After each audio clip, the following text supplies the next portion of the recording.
Hi there and welcome. This is Tyler, and I am playing today with Gauntlet Group, which, if you've watched much of my stuff, I play with Gauntlet quite a lot. Wonderful folks. If you want to find us, we're on Facebook. We have a G+ presence. You can find us at gauntlet-rpg.com. Great people. If you like gaming, we're the place to be. By the way, I saw something just last night which has me very excited. Gauntlet puts out a fanzine called Codex. It's amazing. And Codex Flame will be coming out soon. And just last night, I saw the mock-up for my game, Fireships at Midnight, that will be in it. And it is absolutely gorgeous. They have done the most amazing things. It looks so pretty, and I'm so excited. But we're going to be playing Monster of the Week, which is one of my favorite Powered by the Apocalypse games. It has really good dark themes. It can be a little funny. It has nice emotion stuff in it. Big fan of Monster of the Week. And we're playing the Fetid waters of Marais, which Marais is a tiny little town out in Louisiana swamps. And our we are missing one of our people from last time. Ibars, we hope you feel better. And but we have 4 people who are going through Marais because Marais has some big problems going on right now. Some pretty horrific, terrible things occurring, and it seems like maybe even the end of days is upon us. But I want to mention before we get started, everyone here has heard already of our safety tools. We have the Gauntlet inclusivity policy, which in a nutshell really means we're here to support each other. We're here to have a good time. And we also have the X card on the table, which for those of you at home who haven't heard of it before, it's a chance that if something gets problematic, something is just really not hitting you well, or something's just destroying your fun, you can do something like this. You can put an X in the chat. You could say something like, hey, Tyler, I think I'd like to X that. It's no problem at all. I'll reframe. May ask for a little clarification. Reframe. We'll head on into it. Ooh, excuse me. We do have some pretty dark themes in this game. So please feel free. If anything reaches that point, feel free to exit. It's not a problem for me. I'm happy to reframe, and it's here so we're all having the best time possible.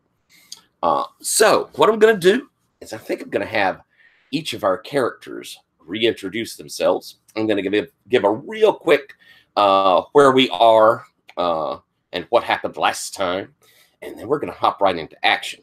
So I think I'm going to start on my left. And so, David, why don't you introduce your character to us, please? Hi, yeah, I'm going to be playing Cody Saint-Jean today, a Louisiana native, former teenage runaway, currently drifting around, tends to turn up in places where something bad's going down. He's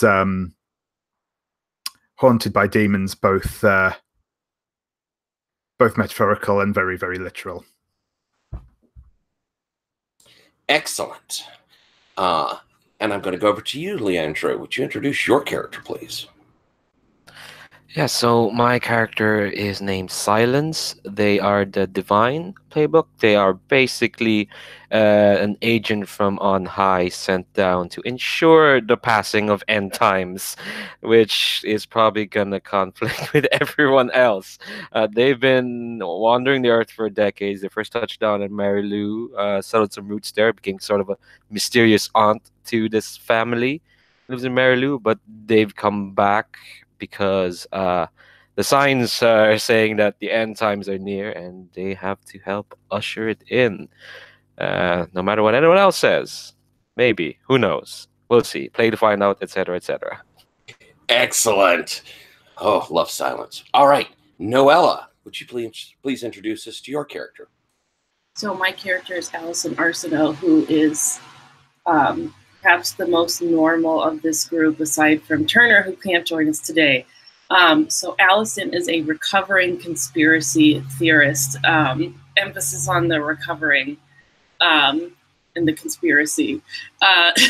So she is the granddaughter of Sobelia, who is pretty much the matriarch of this town, and who met Silence when she was very young. So Allison grew up in the city, but her mother was from Marais, where Zobelia is from, and Allison has dropped out of college and has returned home to Marais to help care for Zobelia. Excellent. And I think we've established that there was a bit of a past relationship between you and Cody, where there was some romance involved, and a little of that's rekindled, at least in a physical sense. All right. And Skylar, will you introduce your character for us, please? Hi, I'm playing Pete Crowley, and he is a member of the Fixers, a sort of backwoods organization of monster hunters and general people that come around and help out. And he has many relationships with everyone else. He's saved Cody. He also sort of saved Silence at one point, I guess, kept them from being attacked, and tried to actually has now, I think, successfully recruited Allison. So he is very concerned about his ability to handle the upcoming apocalypse. Excellent. All right. And so what we've done in our sessions, and this is our last session, so we're going to be hitting some real big climax, and we've had quite a lot leading up to it. We started off with all of these folks having, for various reasons, ended up back in Marais, where we had discovered that people out in the swamps, families that had lived out there, had sort of disappeared, gone off the radar. We had encountered during the course of this a reporter who said she'd gone out to these farms and no one was there, and she had seen some terrifying things, including a young lady who had kind of popped up during the course of our stuff since then. First encounter, we had gone out and found a murdered man who had lived out in the swamps, where a big gator creature had come up and had attacked him, and we come to find out that it was some sort of demon coming up from a big open pit, and Silence had destroyed it with his with their flaming sword. But we had learned along the way that there were more of these kind of openings to hell itself. And at that point, we had seen that girl, and she had spoken with Cody and seemed very interested in him. And once we had gotten back to Zobelia's house, she had continued to bother Cody. We had then proceeded to try and gain some information about this. Like I say, had spoken to that reporter. We'd split the party, with one group going off to the house of, well, there had been an attack by zombies, and the family that had been turned to zombies, Silence and Cody, went out to their old dilapidated plantation house to try and look into what was going on there, while the rest of the party had gone over to the local church to see if they could pick up some information. And the group in the church had discovered some things. First off, they had found out that this girl had been accused of being a witch many years before. Zobelia had mentioned her as well, because Zobelia was just a young girl when this happened. And we kind of found out that Silence had appeared in Marais very shortly after this incident had occurred. Maybe something significant about that. But in the old Father John had kind of pointed out these houses of the people that had gone missing, and we'd seen a correlation to families who had accused that girl of being a witch, driven her out in the swamp, you know, full of pitchforks and torches, chased her out of town. She is presumed dead because, well, she never came back, and people don't just go out there and not die, surely. So they had looked through and had picked out these places, and we had seen that of them, you know, the families that were there were almost all old families, except for one that was fairly newish. We'd also discovered that this girl, and her name is Dominique Pasqua, by the way, that her brother, who is now well into his 90s, is still alive, and he lives out on his farm. And Father Jean had warned us that he is tough as old leather, and tends to meet visitors while carrying his rifle. So if you wish to go visit him, you should be careful. I'm going to hit something real quick, just as a kind of, we have that group still in the church. Have some opportunity if we wish to get or figure anything out there. Also might, if you want to pick up something from the church, always, when fighting demons could possibly be helpful. But Pete, as you're kind of finishing this up, and Father Jean is rolling up the map to give it to you, you notice something about one of the names. The family that was new, the farmstead they had. You see that faded on the map, there is a name. Like all of these farms would have the name of the family that's there. This one's very faded, and you can see where the priest has probably gone in and very carefully written the new family name on it. But beneath that, you can see the old family name, and it is St. John,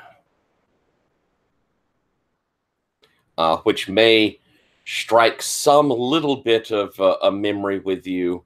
I don't know, but that is Cody's last name.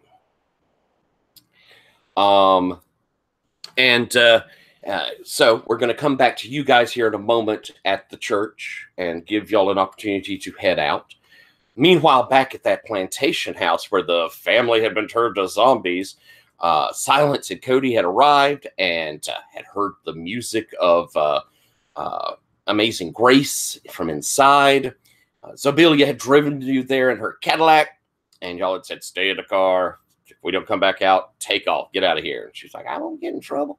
And you had gone in and found this room where the music was playing and had opened the door. There had been a salt barrier placed, and an old woman who informed you that you Silence, that she wouldn't let that witch take her soul, as the witch had come and seduced her family and turned them into terrible things, and said that this witch, this girl, something terrible's inside of her.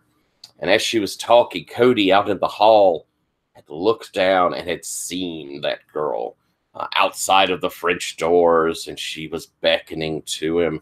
And he began singing Amazing Grace along with the Victrola, and had turned away from her. As Silence comes out, the old woman having said, someone's at the door. Silence had come out, and we had ended with that girl stepping through, the doors swinging open for her, and saying to Silence, basically, you want to help me. We're wanting the same thing. Join me. Help me. And reaching out to Silence. And that is where we had ended our last time. So I'm going to start us. I think I'm going to kind of bury our headline to start us and start us in the church. So Turner is there. We will slide him out at a narratively appropriate moment. I don't like generally running too many folks' characters as the NPCs. It just kind of gets in the way. We'll consider him until such point as I just pull him out. He's there, but not very active. I may use him a little here and there, but then I won't pull him out. So we have Pete and we have Allison there with Father Jean as he's rolled up this map and is handing it to you, Allison. Because he has a bit of a suspicion of you, Pete, and Daryl, because y'all always come in causing problems. So as he hands it to you, Allison, he says, now, Allison, I know you're an inquisitive girl, having gone off to university and all, but you need to be careful. There's something out in those swamps, something that's not good. I know, Father. We'll be careful. Well, and you'll be careful too. Well, don't worry about me. The Lord watches over me. Well, just make sure to lock the door and don't leave it to the Lord. He sort of, oh, the door to this church is always open. And as he walks y'all through, is there anything either one of you would like to pick up or ask or do before you leave? Allison, anything you'd like to do? I think I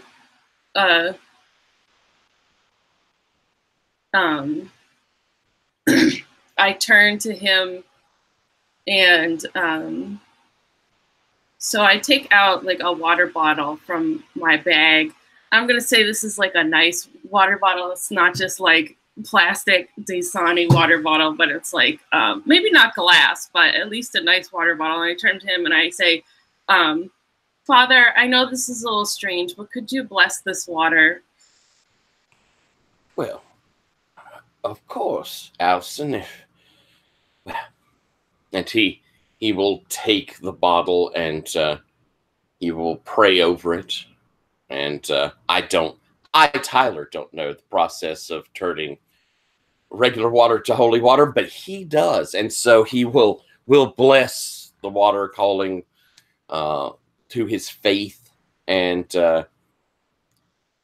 there is that sort of feeling of that of a man of great faith working in what he feels is his calling.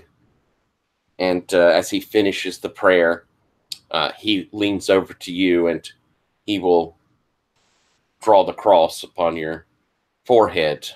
Bless you, my child. May the Lord watch over you. And you. Pete, anything you're wanting to do while you're there? That was what I was going to do, so I'm happy that it is done. Excellent. Perhaps by a more trusted member of the yeah, congregation. I'm glad that I was not the one who had to do it, so I'm like, good thinking. Y'all have to pardon me. I am a little sniffly. We're reaching fall, so I may be a bit sniffly, grumbly. Sorry about that. So the two of you and Turner head out, going back to your truck, Pete. Turner is probably saying, well, we have to decide what we're going to do, because he was very much for plans. So as you're getting towards the truck, Pete, what are you thinking? Where are you thinking y'all should go? My inclination is to visit that brother of hers, Marais. Yeah, I think that if there's anything I can get a hold of, or we can get a hold of that has some trace of her, there are means by which we can locate her and possibly have some control over her. So, yeah, I think what we should do is go pay Maurice a visit. Allison, he says that. Do you have any objections, or are y'all piling in the truck? No, I think I just get in with them. All right. As you two are getting in, you hear a sharp voice coming from just down the street. Turner! Turn around and look. Turner has looked over his shoulder, and we see a guy who's kind of bulky. He's definitely kind of mean looking. And Turner goes, excuse me a minute. And you see them go and speak, and there's some harsh words going on there. You see Turner kind of, already a little bit of a hothead, and he's yelled at this guy, and this guy is not backing down. And finally, as Turner turns back to you guys, he's like, don't worry, I'll get your money. Comes back over to the truck, and the guy, as he walks off, you fucking better. Turner comes back and slides into the cab, making probably you, Allison, Lucky Pierre there between Pete and him. You could see me doing calculations as to whether to drive off during this, but I decided not to. And he gets in, and you can see Turner's kind of got that dark look on his face. I'm very uncomfortable. Especially because I'm scotched between them. I'm like, touching I'd be like, my body is being touched by strange people.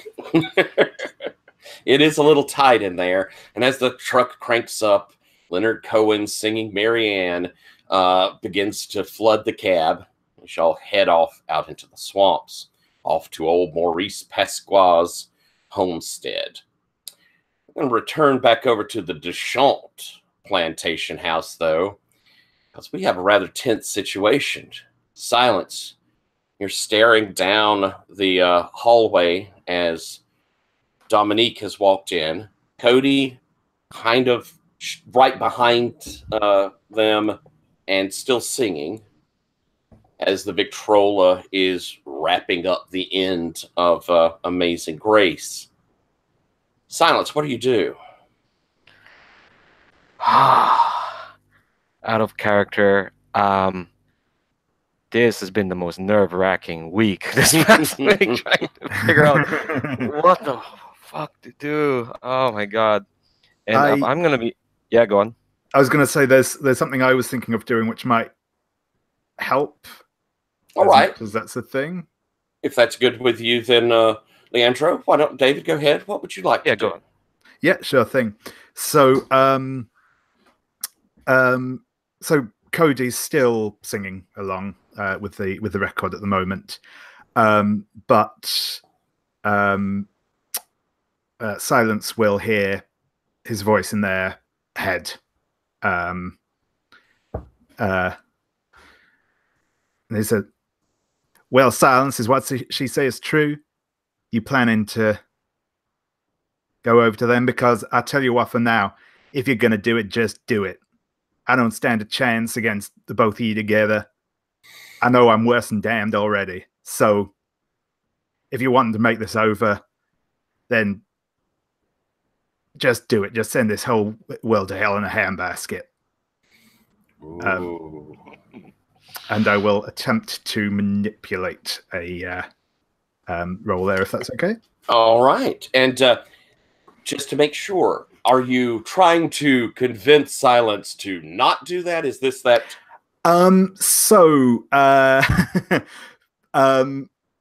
At this point, Cody is probably actually trying to convince her to convince them to just do it. Out of character, the chances of him succeeding at the manipulation are quite low. So it's more likely to go the other way. But that's the risk I'm as a player. I'm. Oh goodness, David froze. Yeah, so it froze a second for me as well. All right, you were saying that you as a character you are attempting to say let's just end this crap. Yeah. Yep. All right. Well, go ahead and roll. That is with charm. Oh, so do we have a sorry roll for what's it? I do. Hang on one second, and I will pull that up for us. I have bookmarked our spot. Yeah, I should have done that. I'm a bad person, though, because I had not brought it up before, and I am always so slow doing it. Here we go. Boop, boop. All right, there it is up in our cheers. Perfectly neat U. I'll go for the purple ones. I'm not giving those a go yet. So yeah, I believe I'm currently my. Let's see. So I rolled a 5 with my cool. That takes it down to a 4, and I believe I'm actually currently at another -1 ongoing at the moment whilst I'm still in the house. So that's a very convincing fail there. It is. You get an XP. I do. I will not attempt to use a luck. No. All right. So, Silence. On a miss, it's up to you to decide how badly... Oh, I'm sorry. No, it's up to you, David, on how badly you offend or annoy them. And then, Silence, it'll be up to you to mark experience if you decide not to do what they asked. Silence doesn't respond back. In fact, Silence just ignores Cody because their mind's already made up. It's Yeah. made up a long time ago. They were put in this earth for a purpose. All right. And so, David, do you feel like, do you think you offended or annoyed? We've heard Silence is going to give no indication of it, but you get the opportunity with this to put that hook in of, what do you think?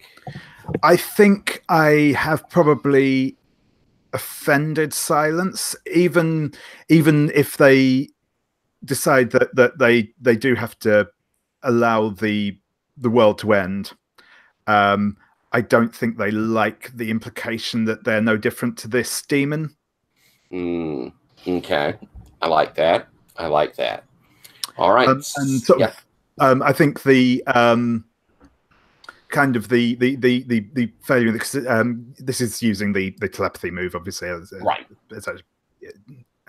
All it does is let me do it without talking. But yeah, I think what kind of lets is, even though you can kind of feel there is earnestness in what he's sort of saying, thinking to you, you can feel underneath there's still sort of a glimmer of hope. And he hasn't actually entirely given up yet. That sort of comes through his thought process. Excellent. All right, Silence. I guess the big moment. What are you doing?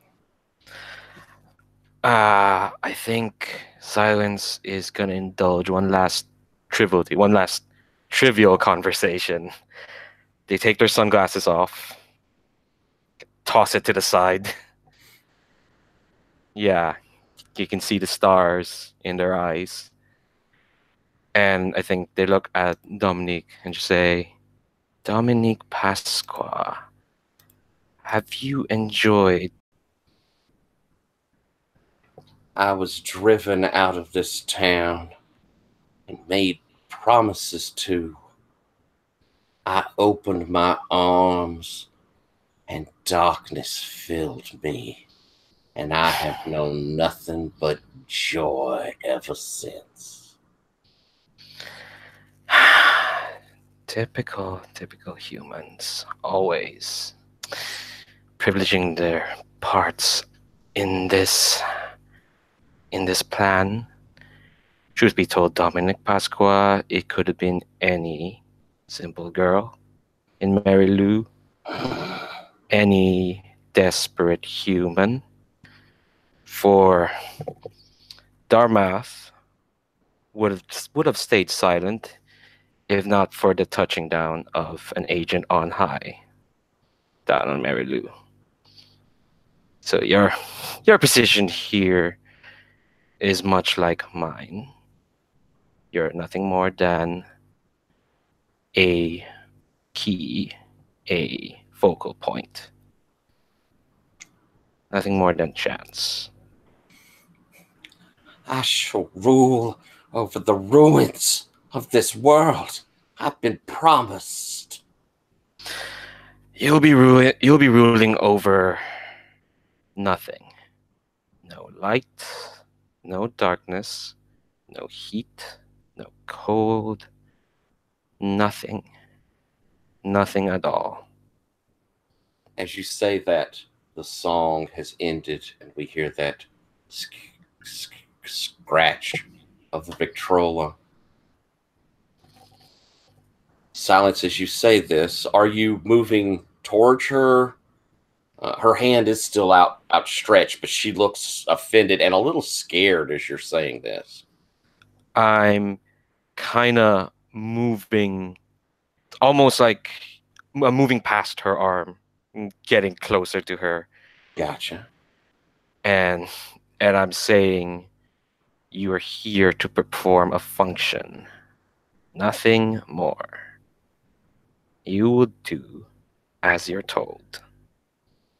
And you will bring apart the end as you have given yourself to our plan. As you say this, the needle touches back at the start of the song Cody, you stopped singing as the song had ended. But as it begins again, behind you, silence. And behind you, Cody, you hear a voice joining with the song. Amazing grace.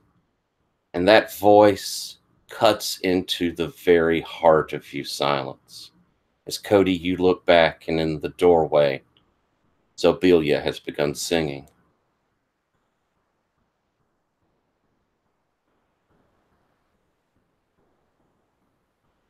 Cody, what do you do? I think I'm going to step over the salt carefully and join in again. Silence, what do you do? What does Dominique do first? Dominique has looked back past you and you could see on her face this kind of rage and fear. She looks at you. I will do my part. But she's retreating back out under the sound of this.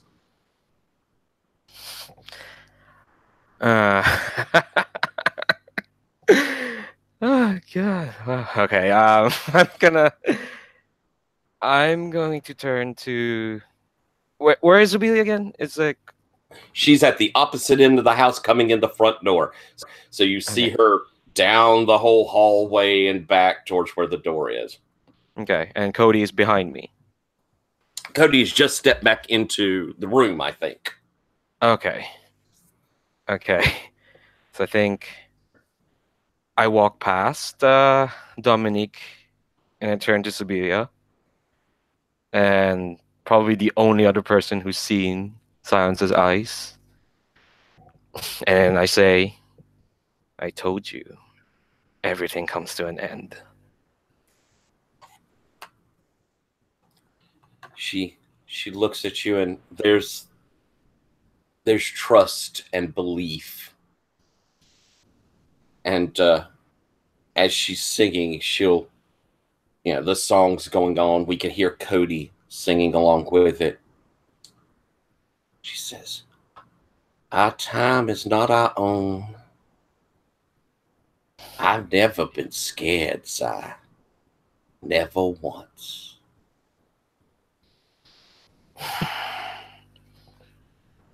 Have you ever been sad, though? I've known sorrow, Si. So have you.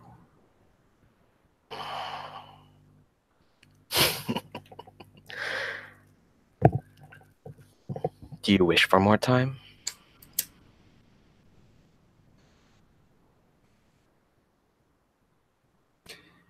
As you say that, she moves up closer to you.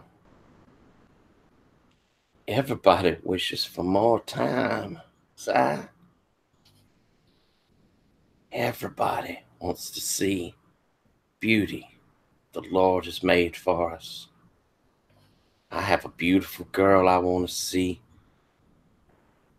Find her happiness. She's known sorrow too.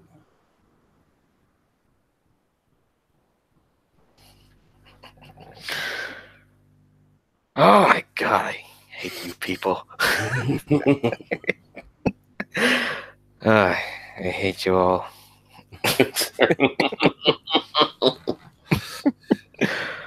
Do you want to cut on that one and think a minute, or do you have something you want to say? Is that okay? I'm so sorry. Oh my god.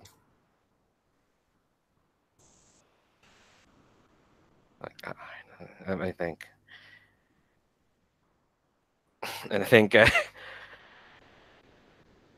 I'm gonna walk forward, and is Sibelius? I'm assuming she's smaller than me by a bit. Yeah, I think you'd said you're pretty darn tall, and Sibelia's maybe, she's like 5'5", 5'6". Okay, I think I'm gonna lean down so that we can see each other eye to eye. I put a hand on her shoulder, and she's like, and Silence is like, Oh, damn it! I had the words, but they went away. Hold on. You're right, Sibilia. I do feel sorrow, but it has nothing to do with what I'm made to do. I'm not like you, or your daughter, or your daughter's daughter, or anyone else. Choices were not made for me. I must do my part. Whether people want the end or not, that's not for me to question. That is for you all to find out yourselves.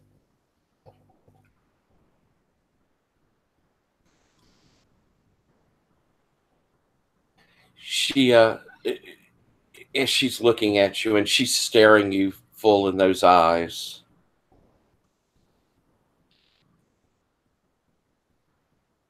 She reaches out and she touches your hand. And lo, the Lord said, suffer the little children to come unto me.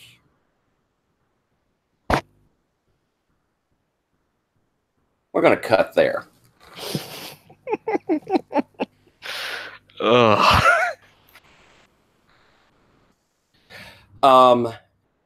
Inside the truck, y'all are heading through the swamps, and it's day, so it's plenty of sun. And as you come to a turn off that's kind of overgrown and it's not in very good shape, and your truck's kind of going through big puddles, and after it goes a little distance, and you can kind of see up on a bit of a rise an old dilapidated house. It probably was pretty okay in its day, but now as the wet and everything has gotten to it and the paint's all peeled away. But there's a big, huge puddle where the swamp has kind of overdone the driveway, so you don't feel real confident trying to drive over it.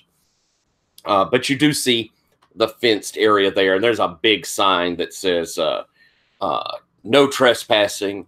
And beside it says beware of dog, and the cat's a son of a bitch too. It has that look of someone who don't want to be bothered.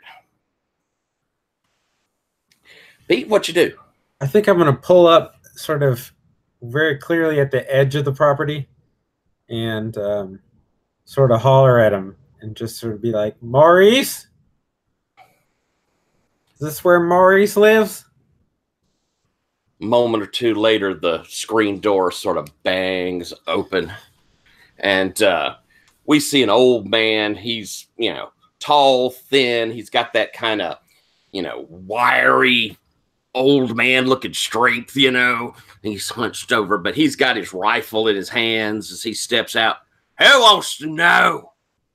It was Pete Crowley, the Fixers. You might have known Daryl back in the day. Daryl with you? In a manner of speaking. We just had some questions real quick. Would you mind it won't take but a minute of your time. You come on up to the gate. He walks down to the gate to meet you.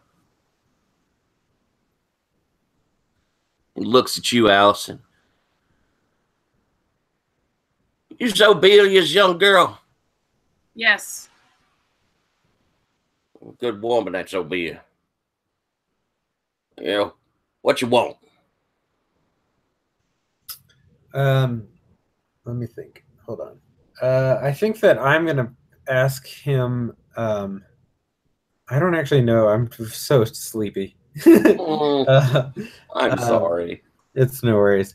I think that I'm going to basically just get right to the point and tell him about the situation, and that someone who matches the description of his sister has been spotted around, and we all know that is surely impossible. But just to verify, we wanted to know if he had a photograph of her, or, for instance, any of her belongings. He says, he kind of is taken aback, and he looks between the two of you. Yeah, I saw her. She came up to the gate. Oh, yeah? Told her to get. She wasn't no sister of mine no more. She said that I might as well get myself ready to meet God. Pulled my rifle up and said, I hope you are too. She laughed. And then when I shot her, it seemed to hurt her not at all. She turned around and just laughed, walking off.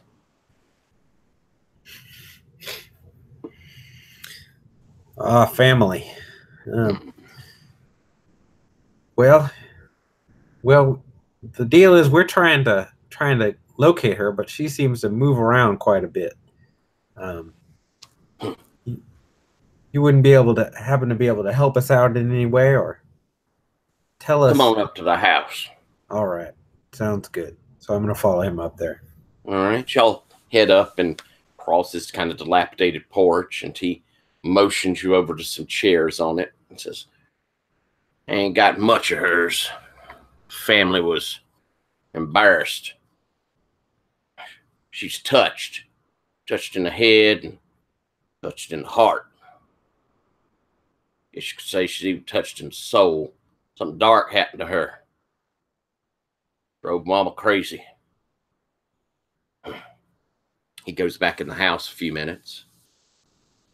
Comes back out, and he has this little wooden box. It's carved. You see it has flowers on it, carved into it. And he comes back out, hands it to you, Pete. Says, that's all I got of her. What was it? It was something with flowers? It's Sorry, a box. Oh, a box. Little Okay. wooden box. Okay. I guess I'm going to sort of hand that over and kind of open it up and look at what's inside. As you open it up, inside, there are some pictures. There's her and the family. You see that there is a lock of hair tied with a ribbon. You see that there are several pressed flowers. And you also see there is a death certificate for her. Mm-hmm. He says, that's all Mama kept. Everything else they burned. Well, you mind if I take this off your hands for a little bit? Nah, you can have it. Thought as much. I think that'll do. Thank you, Maurice. I think we'll be on our way. Allison, anything you want to say? So when Pete opens the box, well, first I think there's like a folded piece of paper in there, and I kind of take that out, and before I open it, we're looking through the pictures, and I take one out and I look at it, and it's a picture of Dominique with another young woman. And I kind of turn to Maurice and I say, this is Zobelia. Oh, yeah. Yeah, they knew each other. And I say to Pete, I'm going to keep this. And I look at the letter, and it's to Dominique from Zobelia. And from my interpretation of Allison's interpretation, it's a love letter. And I do not say anything, but I just kind of like fold it up and like put it in my bag. All right. Mention to anybody else that this is what's happened. So I put the picture and the letter in there, and I think also in the box I recognize like maybe there's like a little piece of jewelry. Yeah, I think you probably see something like a charm bracelet, probably for a very young person. Yeah, and I kind of pick that up and I say, And I'm going to say that I have a similar thing on my wrist right now, and I compare them, and they look almost identical. But I was like, and this is something I would have gotten from Zobelia. All right. I think also in that picture you've taken, there are 3 people. Zobelia and her, and a young man. And as you look at the man, there is a striking resemblance to Cody. And turning over the picture, you could see, written the names. There's Dominique, Zobelia, and Marais St. John.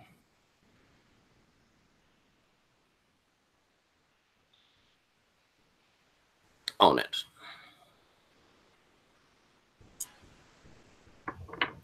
So you take your box, and Maurice is kind of stomping with y'all back down to the gate.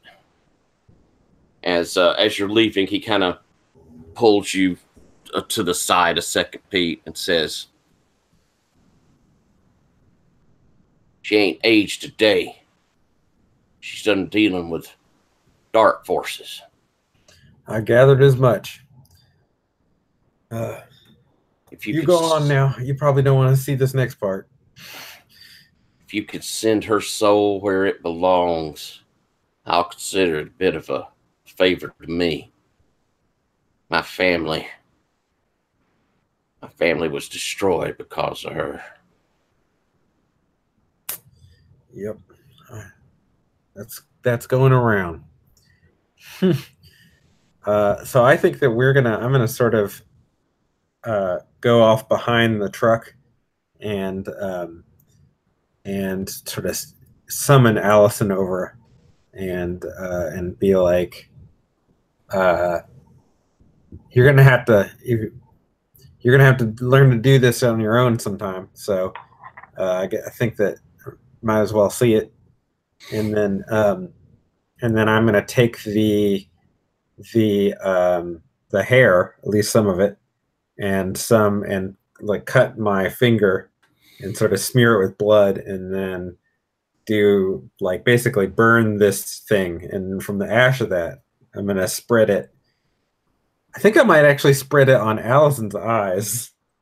That's what I'm trying to do, is use magic to observe another place or time and observe where Dominique is. But I'm thinking, I guess it depends on whether you want to or not. But I could do it, or you could do it. What you think, Allison? You think you're? Is he leading you in this magic? I think so. I think Pete is the one actually doing the magic here. Yeah, I think I'm doing the spell, but you're going to be the one who does the actual seeing. Okay. Yeah. So this will be a use magic. I think this is low magic, so you'll be rolling weird. Okay. I'm going to reroll. It keeps. Hold on. Okay, that is an 8 plus 2. That is a 10. Excellent. It works without issues. And you've chosen your effect to see in the distance. And so, Allison, as well, Pete, describe to us what you've put this on there. What do you do, though, that summons this magic? What is the process there of doing it?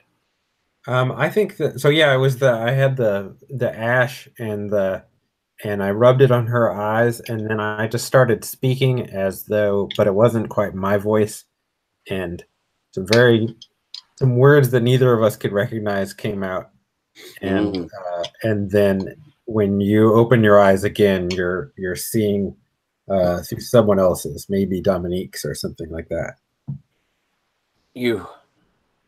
And it is like, opening your eyes. You're in another place.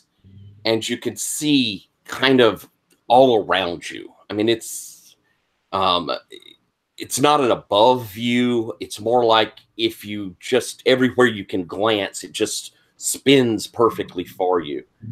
And you see, as though from the eyes of someone, down this long hall. You can hear Amazing Grace playing, and you're sure, even though you can't see him, you hear Cody's voice singing along with it. And down the hallway, in this beautiful but falling apart house, you see Zobelia and Silence. Zobelia's touching Silence's hand. Silence is sort of bent towards her. And Zobelia has this, sort of awed and loving look on her face. And as you're watching, you can sense, the vision is the person you're looking through is scared and is angry and feels betrayed as she looks down there. But you can also sense this sort of love as she's looking down towards Zobelia, this feeling of lost and of shame. And as you're watching whoever you're looking through, and by now you could sense, you could feel it's Dominique, and these feelings that are fighting inside of her as she turns to flee, runs out from the back of this house, out towards the swamps. As she hits the edge of the swamps, it's like this rush. The trees and the brush just are flying by so fast. No person could be running this quickly.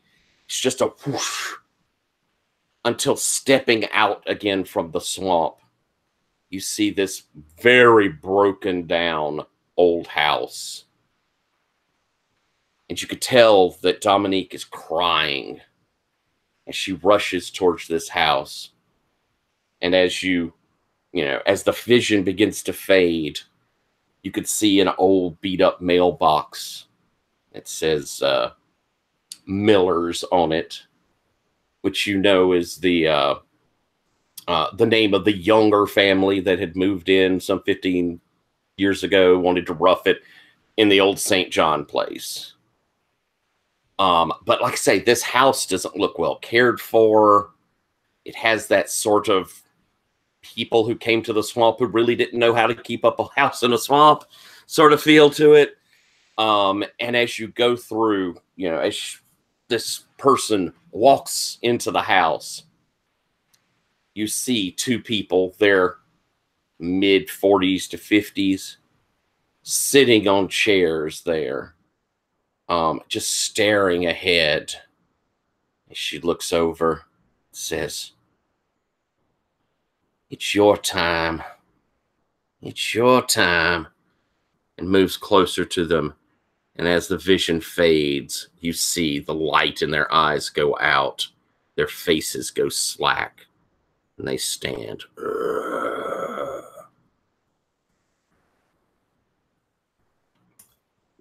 Where do we go, Allison?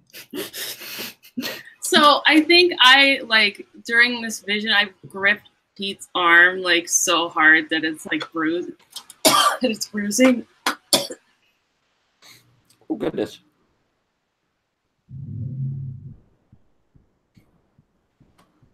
And I think also, sorry. No worries. I've started weeping because I'm feeling Dominique's emotions. So I think I can't respond at first, and I just have to sit down on a tree stump or something.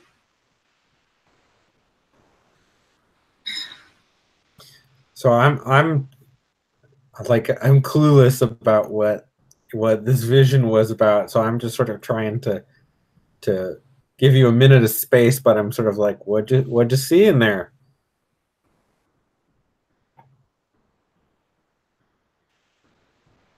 She was in pain.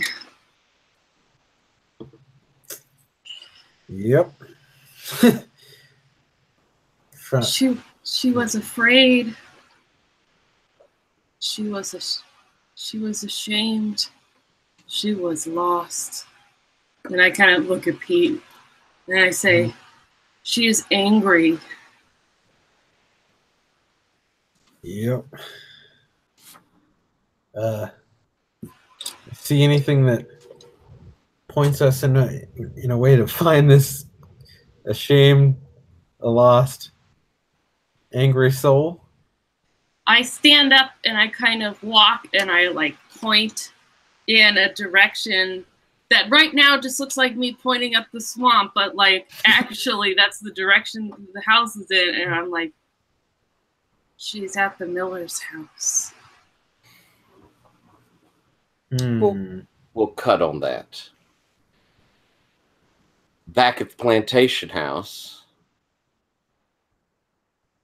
Cody, you're singing in this room. The old woman that's sitting there, she's kind of moving with the music, but I mean, you could tell she's in very bad shape. She's probably not long for this world. Outside, you can hear Silence and Zobelia talking. What are you doing?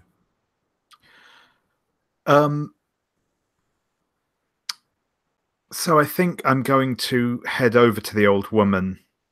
I'll obviously stop talking at this this moment. That's it. The girl, did she mark you? She never got to me. I wasn't going to let that witch take my soul. Good. Then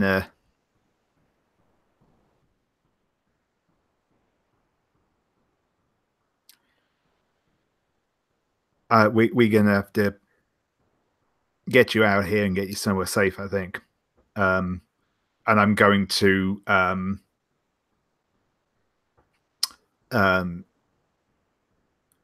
I'm basically going to sort of try and pick her up and she's tiny, just a little bird of a woman. You have no trouble picking her up. And I will take her out to the car. And yeah. All right. Settled in one of the back seats, and you step out with her back to the hallway. Silence. Zobelia's holding your hand. What are you doing? Oh. Can I talk through my thought process here? Sure, certainly. Oh, there you go. Oh yeah, chat just warned me to not do what a choice that was going to happen. It's possible. I mean, you certainly can do that. Yes, and I was told to do it a couple of sessions ago. It is indeed.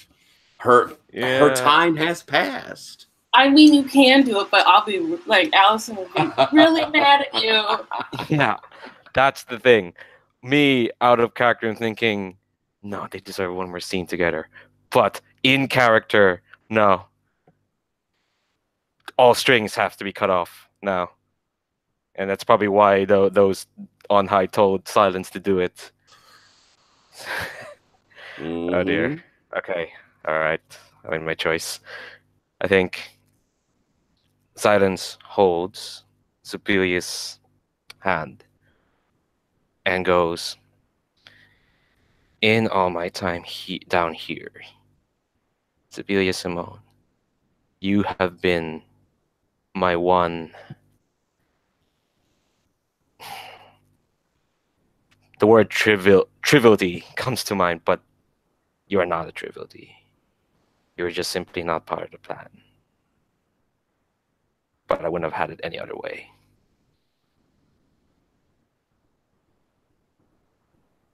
And then I let her go.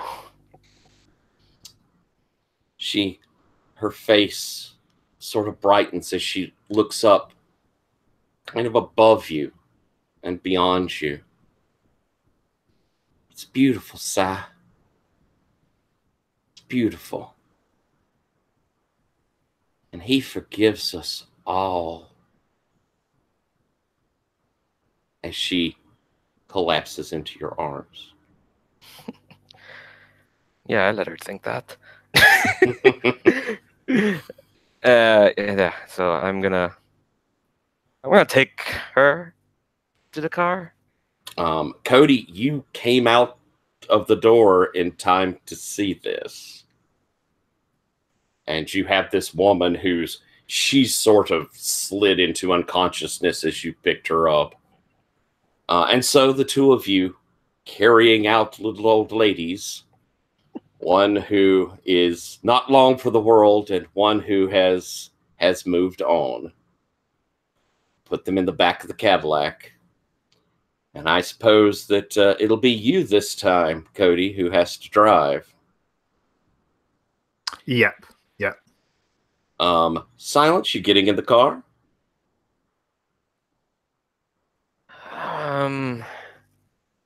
For now. Okay. I think Silence is gonna. Well, as one last triviality, they'll face the consequences of this. And as you slide into the passenger seat, Cody, what do you say?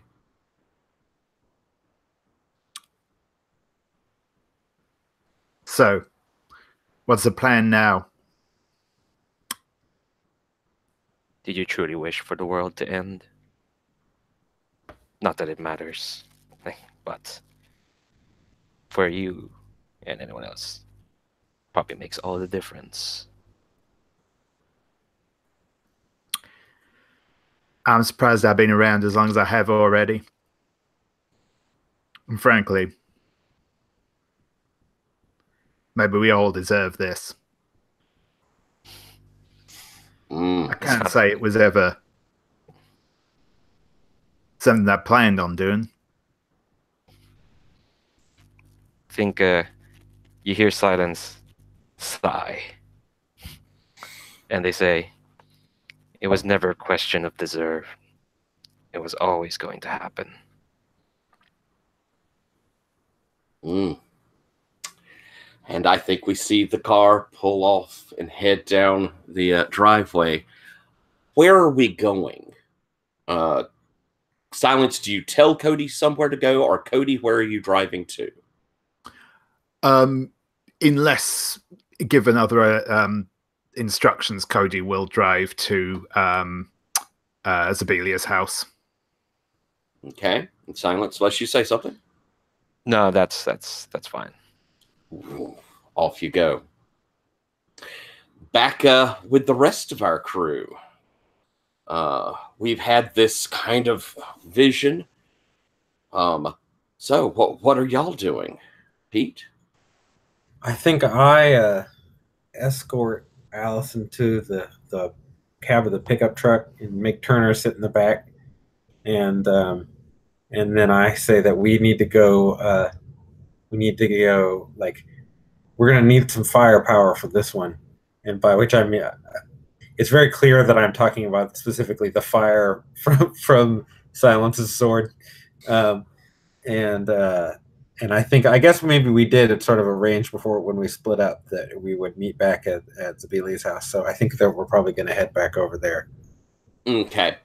And so heading off with the pickup truck, and we'll all get back to Zabelia's house. I think that probably Silence and Cody got there first. Cody, are you taking Mrs. Duchamp somewhere, or is she coming back to Zabelia's too?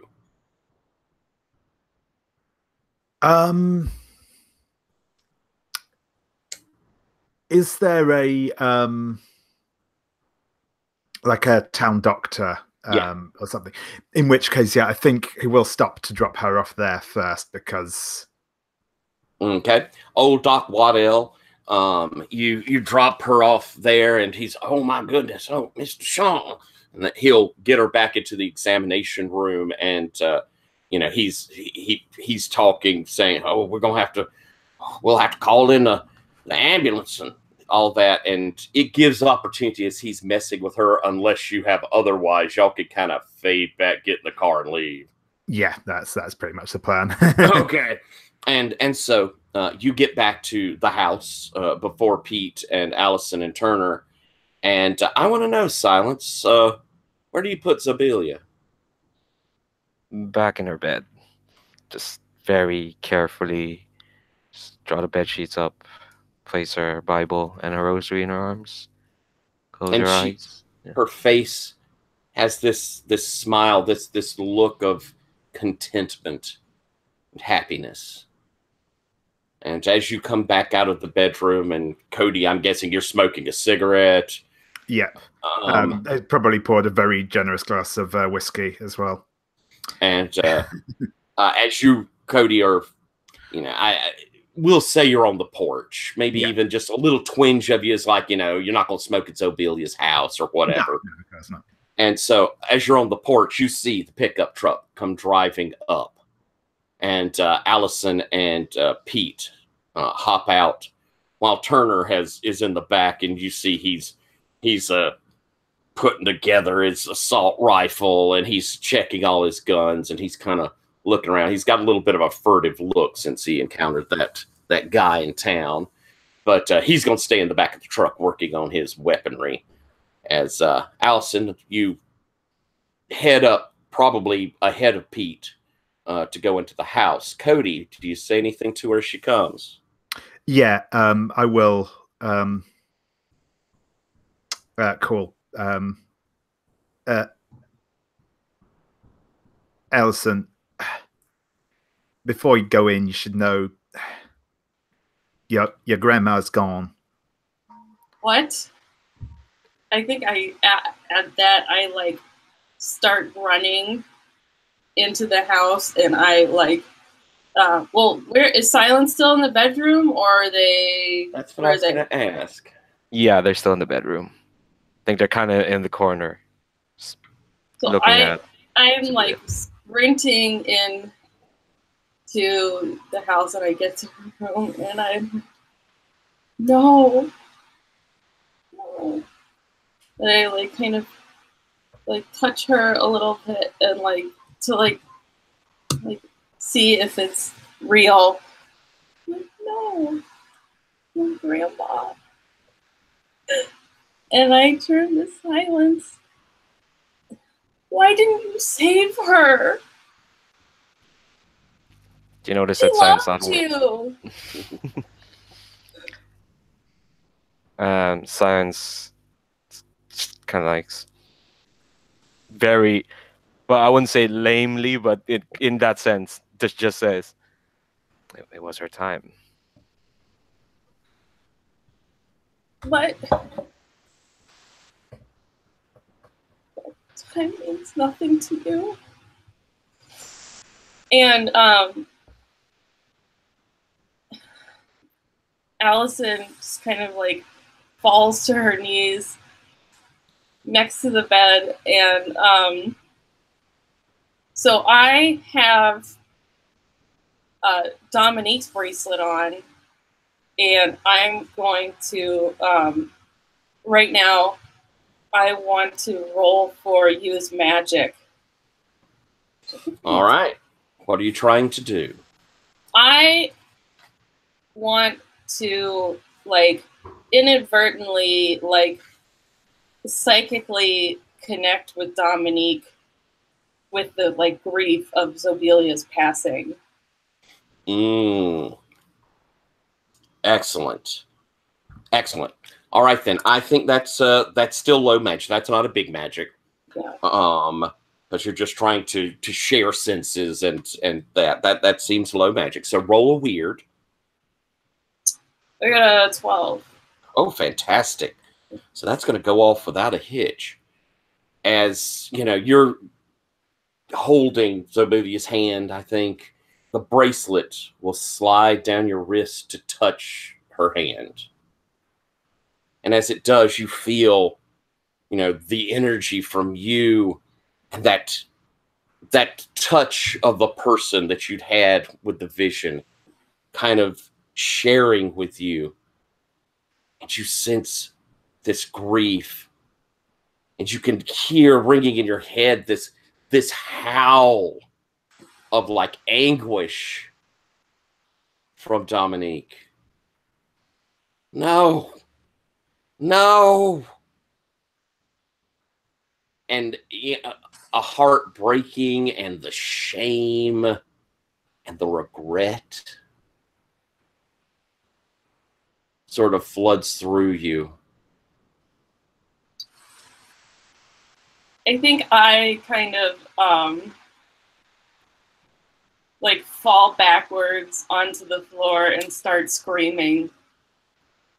All right. Like that howl. Pete, you have walked up, you heard Cody say this, and the two of you are on the porch. As inside, you hear this just otherworldly grief ringing out. What do you do? I declined to mention the price that we negotiated for my services, and at this moment, but I'm going to try and seek Silence out. The price was that I was effectively going to harvest some of the organs of your grandmother for magical purposes before she was put in the ground. But I think now is maybe not the time to bring that up. Maybe not the time. Yeah.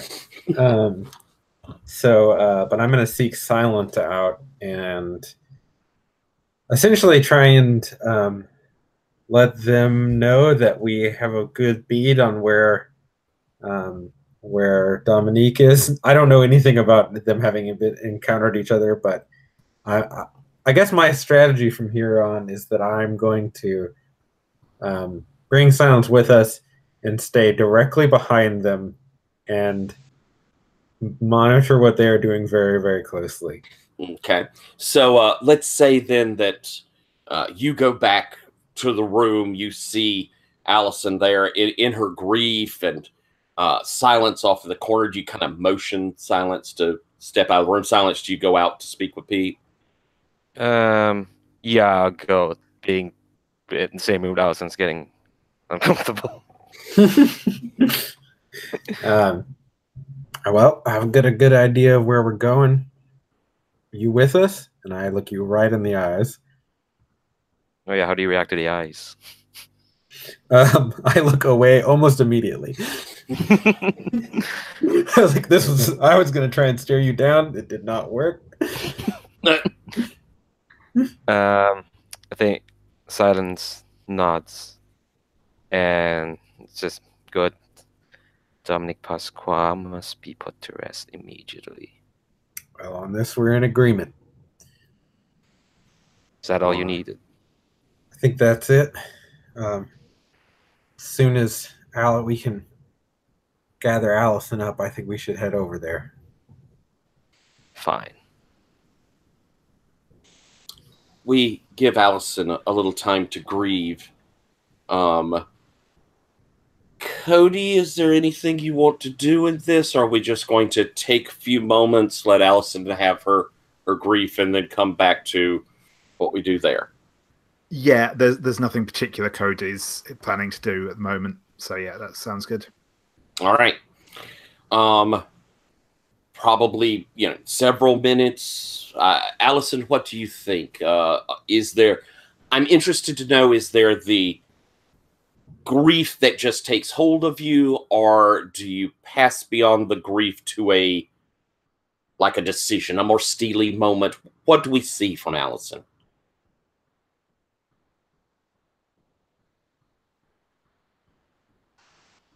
So,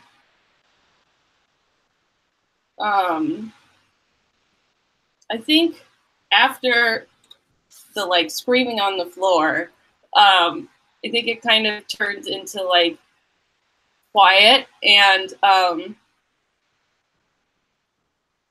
I think that Allison is going to call an associate from the past who she should not be contacting because it's not a good relationship. But I have NetFriend, so I'm going to use that here.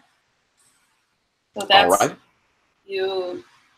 Well, I'm sort of using it in a different way, but basically, well, because it's you contact your friend from the internet to help you with the mystery. But so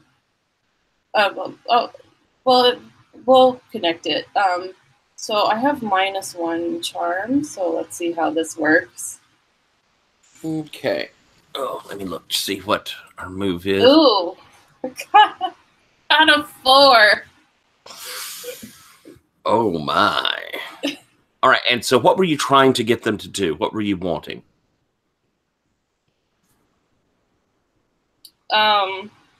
Use luck. We're at the end game. Yeah. Oh, that's true. So, well, one, emotional support, but I think also, like, I want some kind of, like, powerful magic that I can use to help Dominique and Zobelia meet in the next life. Because obviously right now Dominique is going down and Zobelia is going up. So we got to redirect Dominique to go up. I gotcha. All right. So using your luck. Yeah. Which means that a luck move for the flake means that we'll tell you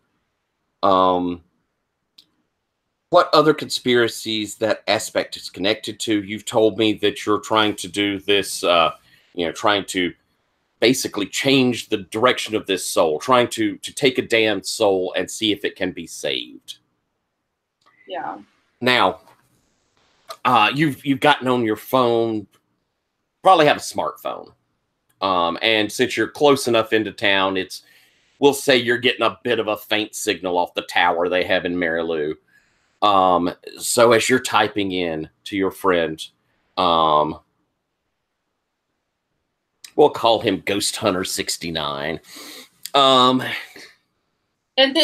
this is the person who had gotten me into conspiracy theories, emotionally abused me, and then I left. So we get haven't heard from you in a while, Noah. Sorry, Allison. And I'm gonna try and so we could keep. I'm probably hard framing us a little because we're in that last half. So kind of giving you a what do you want, but he's sleazy. Yeah. And haven't talked in a while, been missing you, sort of thing.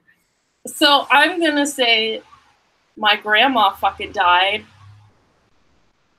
Oh, I'm sorry. She was old though, wasn't she? And I'm just like, cut the crap. You owe me. What do you want? And you tell him what you're certain. He goes, well, I'm getting reports from all over that crazy shit's happening. It's town in Indiana says that it rained blood. There's a Kansas farm that all the wheat turned into locusts. It's crazy shit going on. It's the plagues. Well, that's the case, then we all better kiss our asses goodbye. You wanting to save a soul?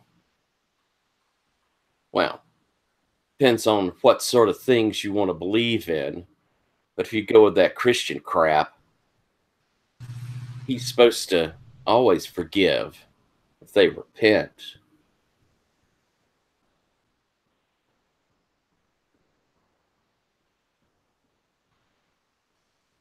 So what do I gotta do to make a demon repent? Make them sorry.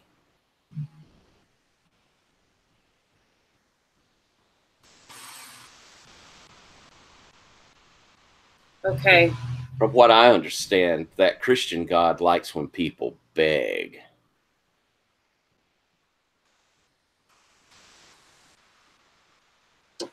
Well, thank you. You should come see me if you get out of all this. I've kept the bed warm for you. I'm sure you'll keep it. I'm sure the bed is full enough with you in it. All right. So does does that seem a satisfying answer? Yes. Yeah. I think that works. Okay. Okay.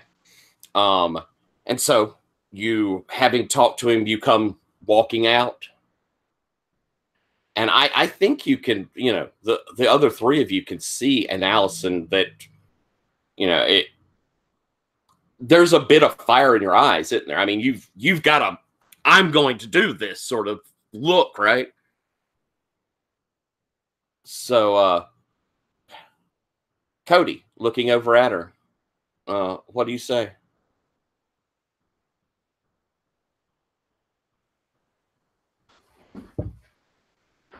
I'm sorry, Allison.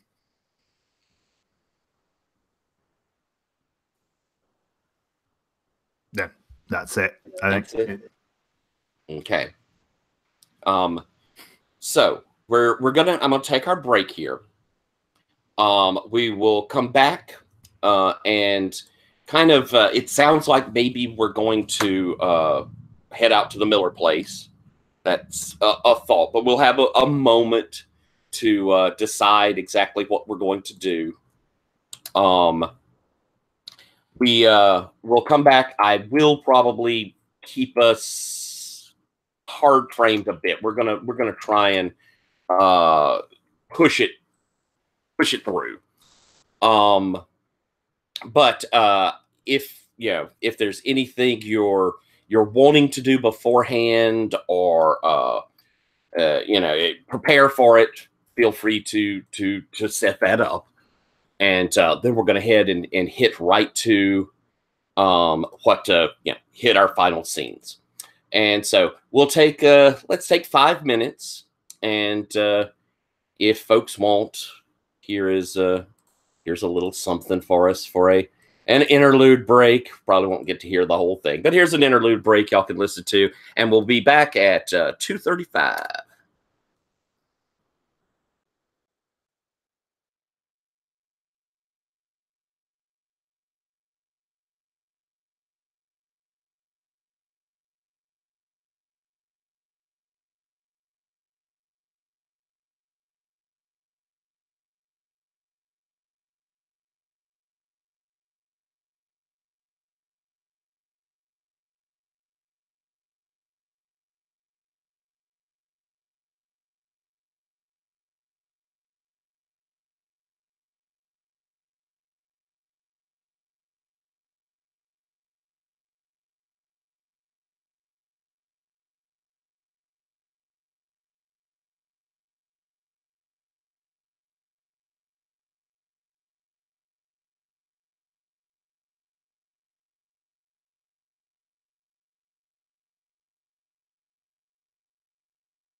Whew. This one is a lot of emotion in this one. Boy, do I love Monster of the Week. You know, there's a feeling in Monster of the Week that it's kind of got a lightness to it, or it's, you know, a lot of people play it for the sort of laughs of it, but I've always found Monster of the Week has plenty of room for a ton of emotion. And this one is certainly not disappointing in that. Yeah, I want to apologize. This is the second Gauntlet game in 3 weeks where someone's cried because of a thing I did. I'm sorry. It's okay. As long as it's good cry, that's as long as it's good emotion. That's a good thing. Yeah. That's a good thing. That's cathartic role playing crying. That's good shit there. Oh yeah. Whew. All right. Well, we'll give Scholar just a chance to get back, and we're going to get to the Miller place, and I think we're probably going to have our big grand finale here. I see a lot of the potential for what we got going on, and I was going to wait till Scholar got back, but I got to say, them bringing up Leonard Cohen at the very first session has given me so much to work with, because I love Leonard Cohen anyway. I adore him.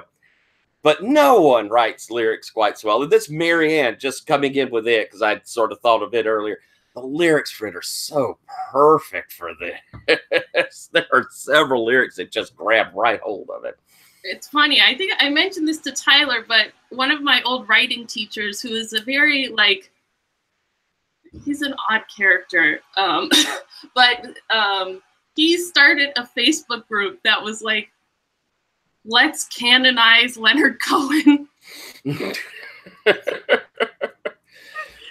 We'll see if he manages a miracle in this one. We could send off to the Pope. And he was like, let me in this weird sect of Judaism called Roman Catholicism, let's canonize Leonard Cohen. Leonard Cohen.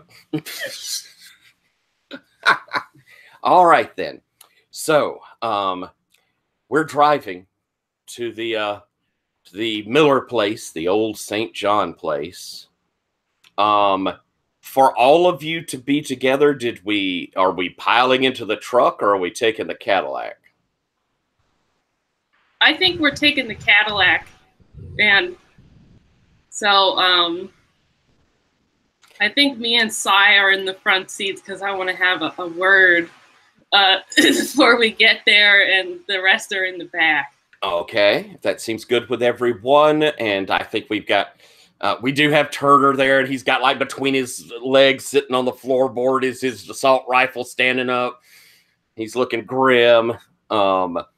And you guys in the back, and again on Zobelia's radio station, she has it on the 50s station, but I think it's the tracks of my tears are probably playing there, you know.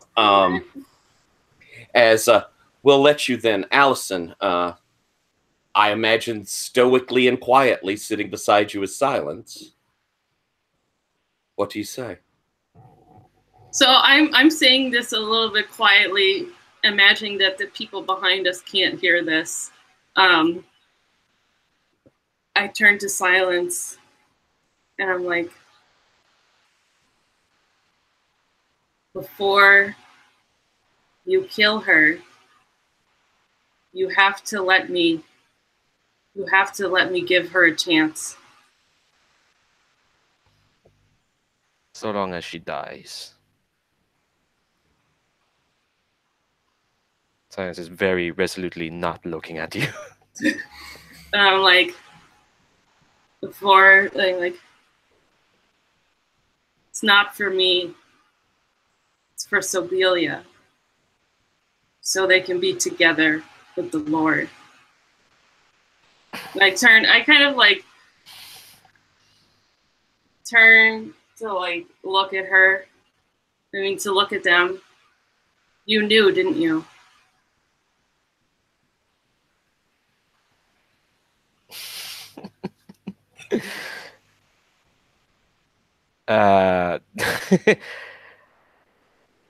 Silence just nods. Mm, mm. And so you drive through the night or the afternoon. It's appropriately enough, the sun is starting to set. We've had a busy day. And so as the orange glow of the sun is sinking into the swamp, and you just turned on your headlights as you turn off this road, heading off to the old St. John place. Inside of you, Cody, as you know, they're talking up front, and it's almost like a buzz. Turner has, he's been fiddling with guns, and he'll have looked at you, Pete, and he'll have pulled out a pistol and said, "Cuz, you need a piece." What do you say, Pete? Do you take the gun? Wait, so Turner is? Because I have a shotgun, an axe, and a bow and arrow. Oh, okay. So you're all I'm all set to go. I was and actually going to wonder if anyone else he'll have needed noticed your totem, so he won't say that. He'll have, checked his pistol then. All right. But Cody, as you turn into this driveway, there's something about it that feels familiar, even though you know you've never been here. There's something up ahead that's calling to you. Sure thing. And as the headlights cut through, and it's reached that kind of twilight where the stars are just starting to come out. There's still a little bit of a glow of the sun still setting as you drive up to this house. And it's like you've come home, Cody. I mean, it feels like that. And that darkness that's always inside of you, always tempting you, there's a sort of laugh now, like it's reaching that what it's been inside of you waiting for all this time. You pull the car up to the front of the house. It's dark. Behind the house, you could see the river. There's a little pond and the river that goes off into the swamps. And as you shut off the car and open up the doors, you could hear back behind the house like this sort of howly, almost wail that's going on back there. Pete, what are you doing? I am going to ask sort of if everybody needs, if everybody has a weapon. Cody? Yeah, I'm fine. He's gonna pull out the small handgun he had earlier, which he's got probably just tucked into a pocket at the moment. I guess I look over at Allison, and I assume that she's going to be very reluctant to use it, but she might not be alone. So I guess I'm going to sort of hand her the shotgun if she'll take it. I think I reluctantly take it, but I have it on a strap over the back. Okay. I'm just gonna pull out my bow and arrow, and I'm gonna sort of covertly make my way toward that sound. All right. You begin walking around the edge of the house. Silence, what are you doing? I pulled out my flaming sword, and I think, much like at the plantation house, I'm going to breathe, unfurl my senses and read a bad situation. Excellent. Okay. Let's have you do that. Okay. My sharp is, oh dear, that's a 5. Ooh. All right. Unless you're spending a luck. You know what? It's well, I don't know what's gonna happen, but there's 4 of us, so a lot of things can happen. I'm just gonna spend a luck now. All right. So that takes you up to 12, which means you're going to get to hold 3. And I'll let you ask your questions, and then I will give you your... You get word that your mission requires something to be done urgently from your luck move. Mm-hmm. So, what are your 3 that you'd like to do in Read a Bad Sitch? Are there any dangers we haven't noticed? As you look around, yes. Kind of sit there in the shadows at the edge of the house. You see 2 forms that you recognize as no longer living. It is 2 of those zombies. They're stock still, but you notice them over there. It's just the 2 of them? You just see 2, yeah.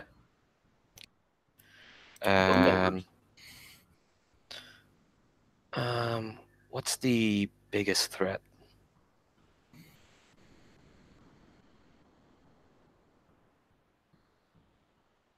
You can hear in that wailing that something has opened here, and that is the screams of the damned. Something is slouching its way up out of hell. Lastly, what's most vulnerable to me? That's a complex question. In a lot of ways, and with what's going on, Allison is most vulnerable to you. But you can also sense that as this gate is opening, as this thing is coming, the vessel that is calling it is having its powers removed to do it. Dominique is very vulnerable at this moment. With the knowledge you have, what do you say anything? I think I'm gonna walk forward in front of everyone else. Oh no, I do. I think I walk forward in front of everyone else. I point and sword at the 2 zombies as a warning, and I just go, stay behind me. Turner goes, on it, and drops that assault rifle and begins moving towards where you've motioned. And so I think if it's cool with everyone, we're going to have Turner kind of turn off, and he's going to handle that situation for right now. I think I touch Silence's arm and kind of, I don't necessarily go in front of her, but I'm in front of them, but I'm right next to them, and I'm 1 step in front of them, and I call out, Dominique, my name is Allison Simone. I'm Zobelia's girl. All right. And the 2 of you come around the edge of the house behind you, Pete, and with his bow ready, and Cody with your gun. You're kind of coming out behind them. As you come around, you can see where that pond is. They have a little dock. There's a little John boat there. And standing out on the dock, you could see Dominique. And as it's just hitting darkness, the moon has begun to rise, and it's this enormous orange moon. And so everything is cast in this reddish orange light in the darkness. And she's standing there on the dock, and her hair is wild and blowing in a breeze that none of you feel.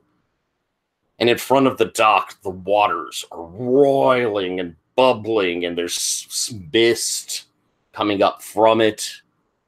And as you say this, she turns back and looks at you. It's as I knew it would be. It's appropriate. You look so much like her. So beautiful. So innocent. And she looks over at you, Cody. And you look so much like him.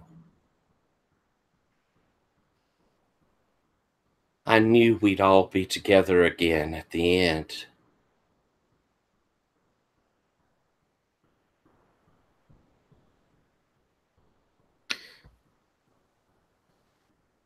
Cody?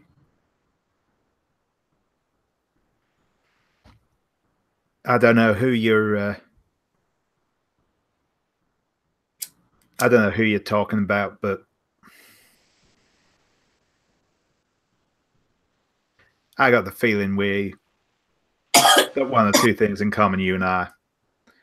And I'm going to lock eyes with her, and I'm going to attempt to use the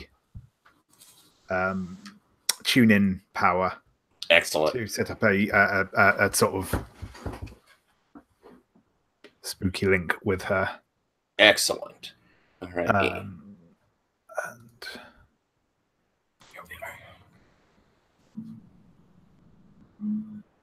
let's see. This is off your tune in. Yep, rolling weird. So I rolled a 10, and that goes up to a 12 with my sharp. I think it's excellent. Sharp. Oh no, so it's weird, but yes, that's the same. All right, so you're going to get 3 holds there. Yep.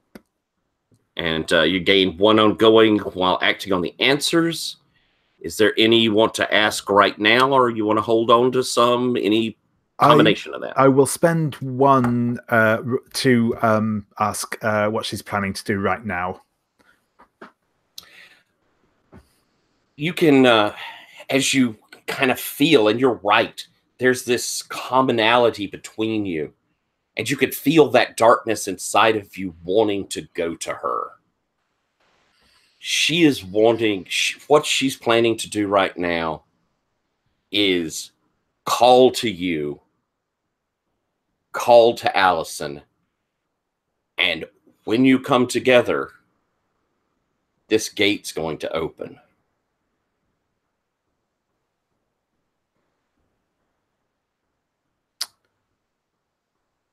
Sure thing.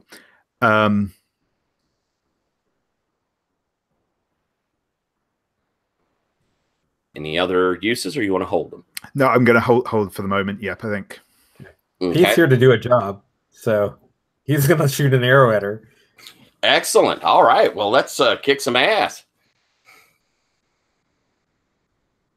So rolling with tough.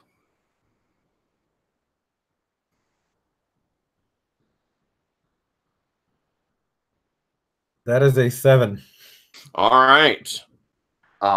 So you inflict harm with it. The amount of harm based on dangers we've got going on. And it's going to have a chance to come back at you. So, what's your bow's damage? Oh, let me see. 1 sec. I got it up on the screen over here.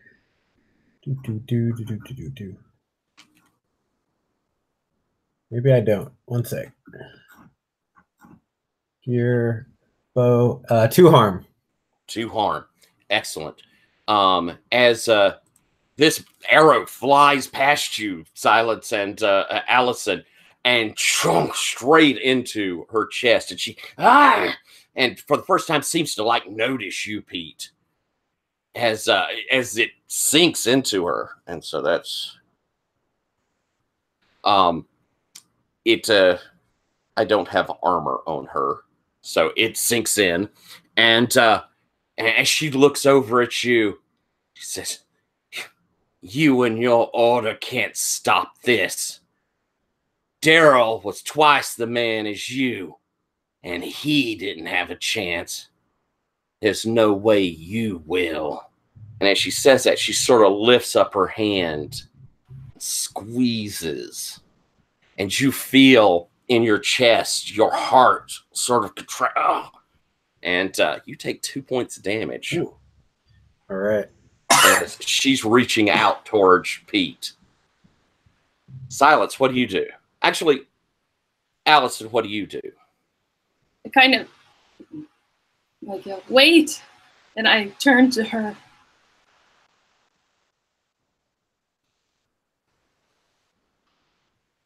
It doesn't have to be this way. You don't have... The darkness isn't the only thing that can give you happiness. Being totally oblivious. Sorry, I'm being totally oblivious. I'm just like looking at you and at the shotgun and at her and just like not understanding. Okay. So, say like, I know you loved her, and she loved you so much, and you could be with her again for real, not just for a moment. I know what they did to you. You could have that. Wait, what's the demon's name? Margath. Sorry. Darmath. Darmath. Darmath doesn't care for you. He only pretends to. Debelia really did love you. She looks in her face. Yeah, she's moved that look away from Pete and kind of dropped her hand a bit. Pete, that tightness in your chest has has loosened just a bit, and I think we're gonna have you roll a manipulation there. Manipulate someone, Allison. So roll with charm. Oh no. I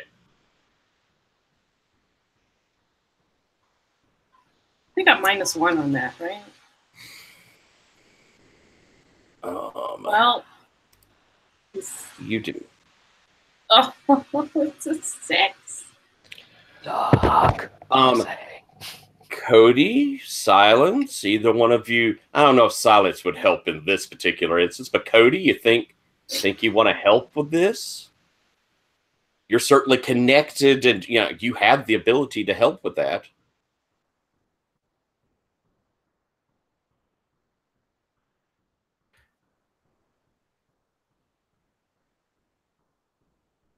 I've fought it off before. I'm sure you can too if you put your mind to it. All right. I will attempt to aid, though my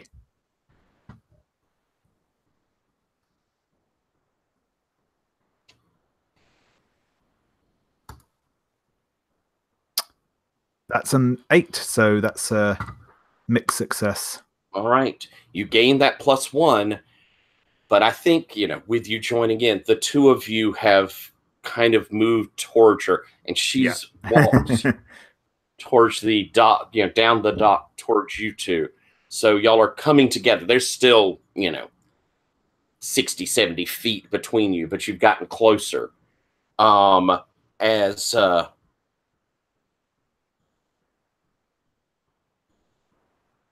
she, I loved her, and looks over towards you, Cody,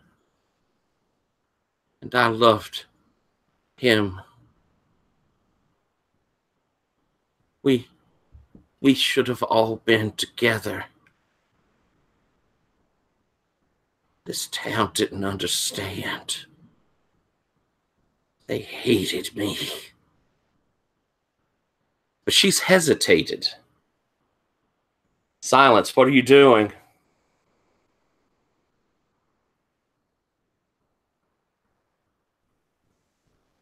I've kind of stepped back because this is Allison's show right now, and they're being inscrutably just standing back, letting this melodrama happen.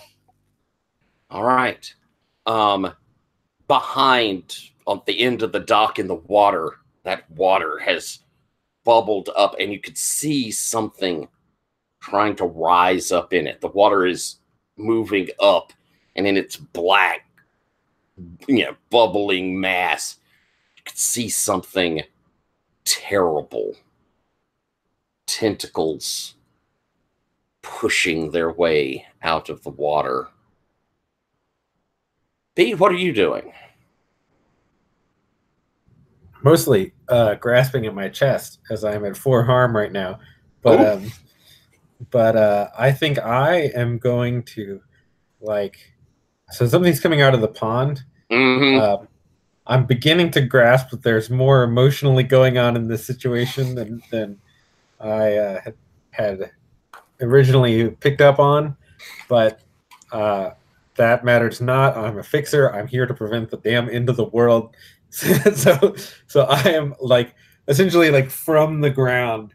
I'm just taking more shots at the at Dominique. Oh, okay. Using your bow and firing over there. And I'm sort of looking around like, why is no one helping me? And behind you, I think I've misread the situation. Yeah. But yeah. Behind you, at the front of the yard, you now hear a burst of automatic gunfire as Turner is taking on these zombies. As you fire towards Dominique, why don't we roll and kick some ass?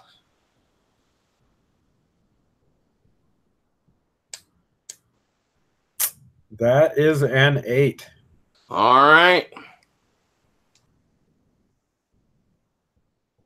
I'm going to give a moment here for you, Allison, as this arrow is streaking and it's coming by you, heading towards Dominique. You're trying to talk with her. You can see some of this is breaking. Do you wish to try and protect her? Yes. Roll to protect someone with your tough.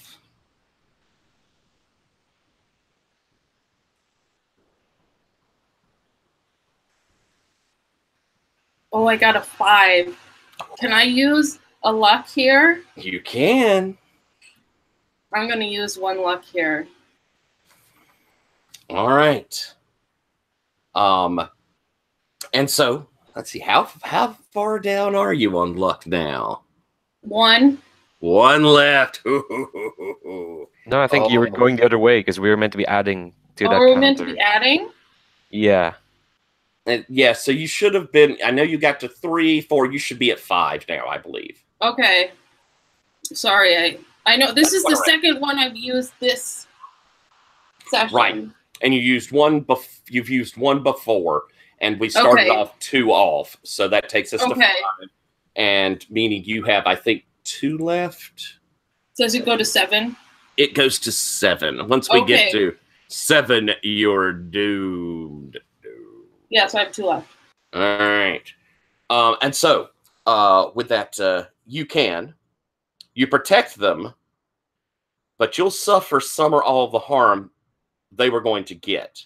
You get to choose an extra because you went to 10. You could suffer little harm, meaning 1 off, or all impending danger is now focused on you, or you inflict harm on the enemy. In this case, that would be Pete. Or you hold the enemy back, which again, in this case, would be Pete. What would you like to take as your extra bit there? I hold the enemy back. All right. As you see this arrow coming, you move in the way and it strikes you. Take 2 points of damage. Yeah, so now I have an arrow through my shoulder. And Pete, I'm going to, if no one minds over much, I'm going to kind of take what it means that holds you back. You see that Allison is going to be willing to be killed rather than let you keep shooting. She's put herself in the way. You see that happening, and it's at the very least kept you from firing off another shot or whatever. So does that sound good? Does that seem fair to everyone? Cool.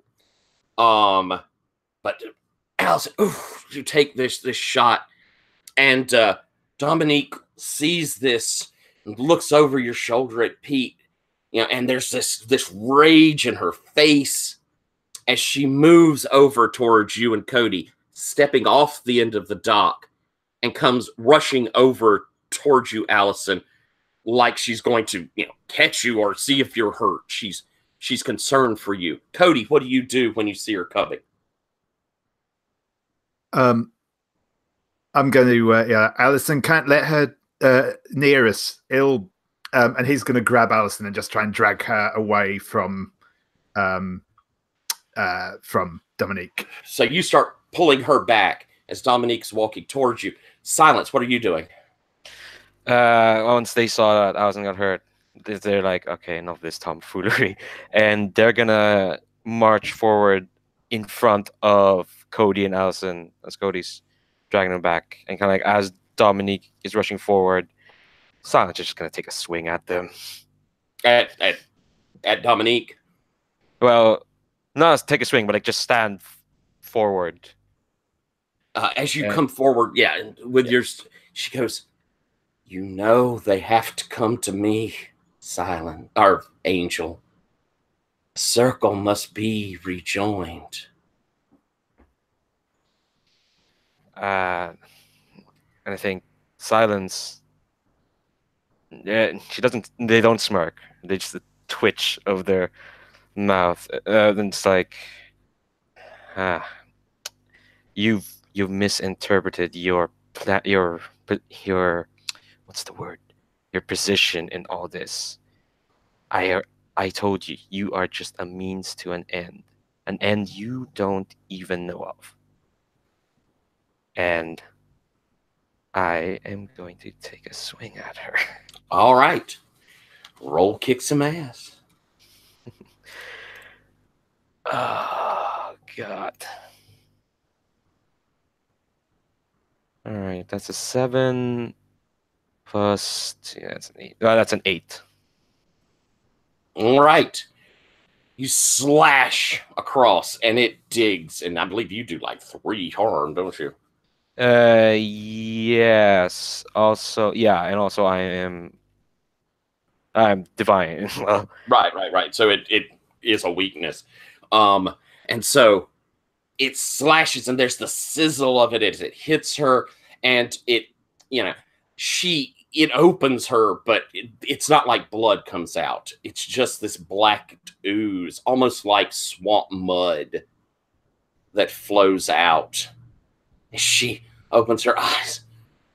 Our mission, our task, you're going to stop me. But as she says this, those 2 tentacles that have been in the thing whip out across the dock and slap you. Silence. You take 2 damage. I've got armor 1. Then it goes to 1. That's what takes me up to 4. Yes. So you are unstable as well. As Peach, you and I guess the other 2 are kind of being drugged back and kind of back. But Peach, you see these massive tentacles just wham, slam into Silence, and Silence kind of takes it, and there's a crack and a bit of a flash as they hit, and from that roiling water, a massive head begins to break the surface. Its eyes completely black, its skin ebony. But despite its size, it looks a lot like Silence. The face is that perfect porcelain smoothness, and there's something almost beautiful about it. And this is when you get from using your luck move, Silence. You hear from the above, the vessel seeks redemption. Silence. Give them my mercy. Now, you can interpret that how you'd like. Huh. I think I kind of, because I kind of go down to one knee. Just kind of like, and people can hear just like a deep sigh come out of Silence. And they turn to look at Allison. What's she? How's she? Yeah. What are you doing, Allison? I'm bleeding. I look at Dominique.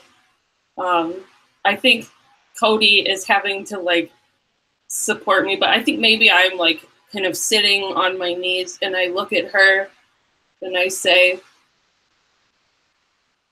"It's not too late. Just say you're sorry."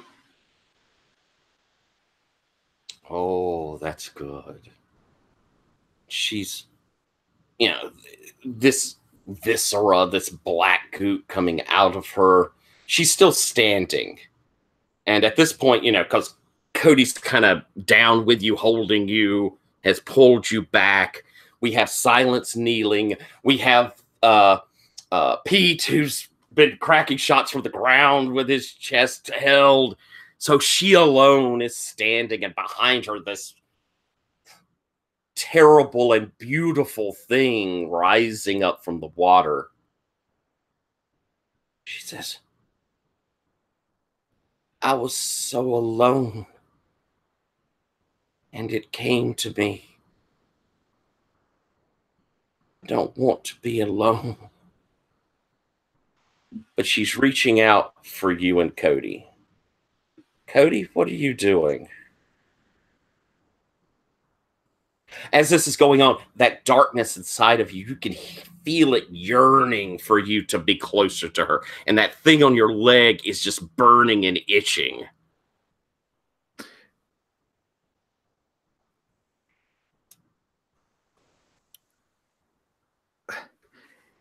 You can have me, Dominique, but you can't take Allison. Oh, I love it. Why don't we roll and manipulate someone? That's charm.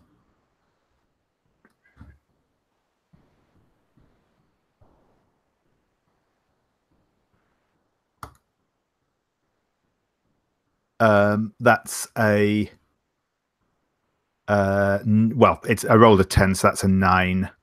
9. Allison, you're there beside him. Silence, Pete. Anybody feel like they have a help out with this? I have something to say. Okay.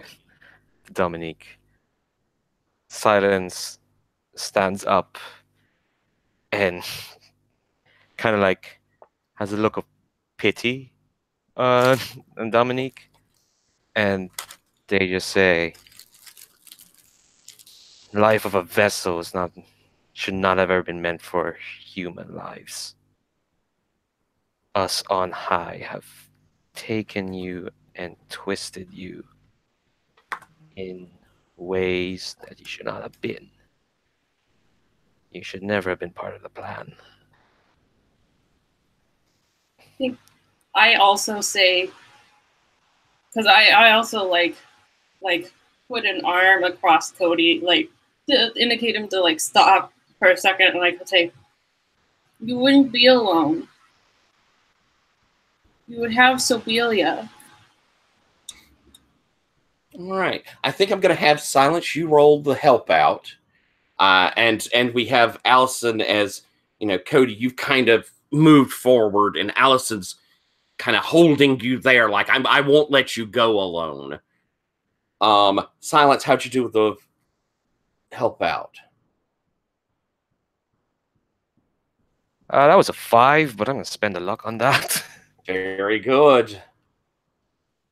As you say this, and that takes us up to the 7 for the manipulate.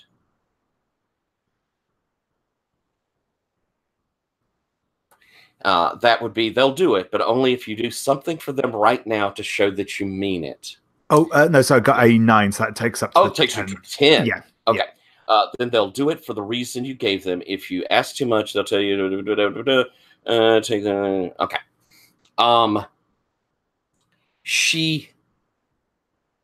I think we see, because we have Silence sort of has stood back up, and Dominique has stepped forward, and to give us a little idea of our field, we have Silence standing right in front of Allison and Cody, who are clinging together. And Dominique has come up just right in front of Silence.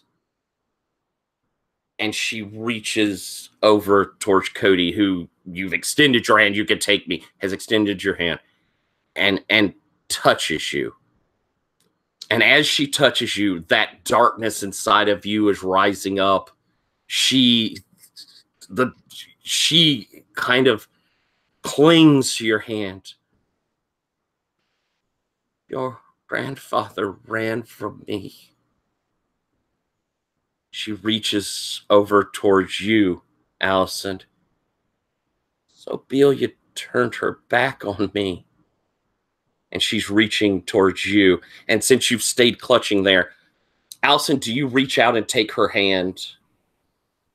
It's up to you. She won't come forward and get you. She's agreed with what Cody has asked. She's just got her hand extended. I think that's the arm I've been shot in, so I don't think I can. Don't think you can, okay? But I say, so Belia never stopped loving you. As you say that, I think we see the moonlight tinkle off where you're clutching, kind of where the wound is, that charm bracelet that was Zobelia's. And she looks down at it.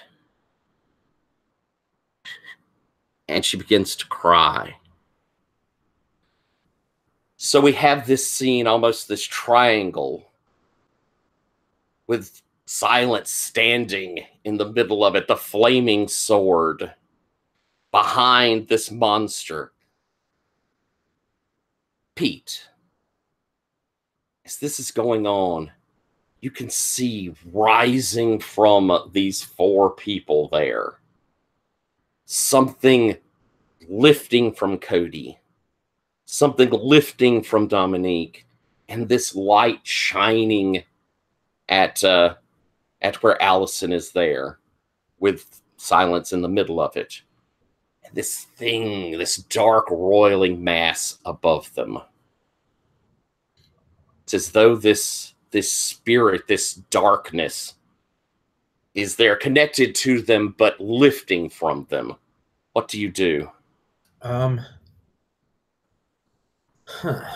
am trying to figure out what to do about this situation. I guess what I'm going to do is just for the first time sit back for just a moment and study this situation and try and figure out what the links in the chain are that are causing these events to happen. So I think that's probably a really bad situation. I think that's an excellent idea. Roll that sharp. All right.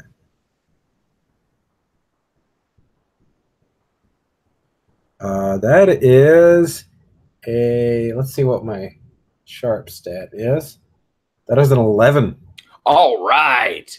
That means you have three questions. Right.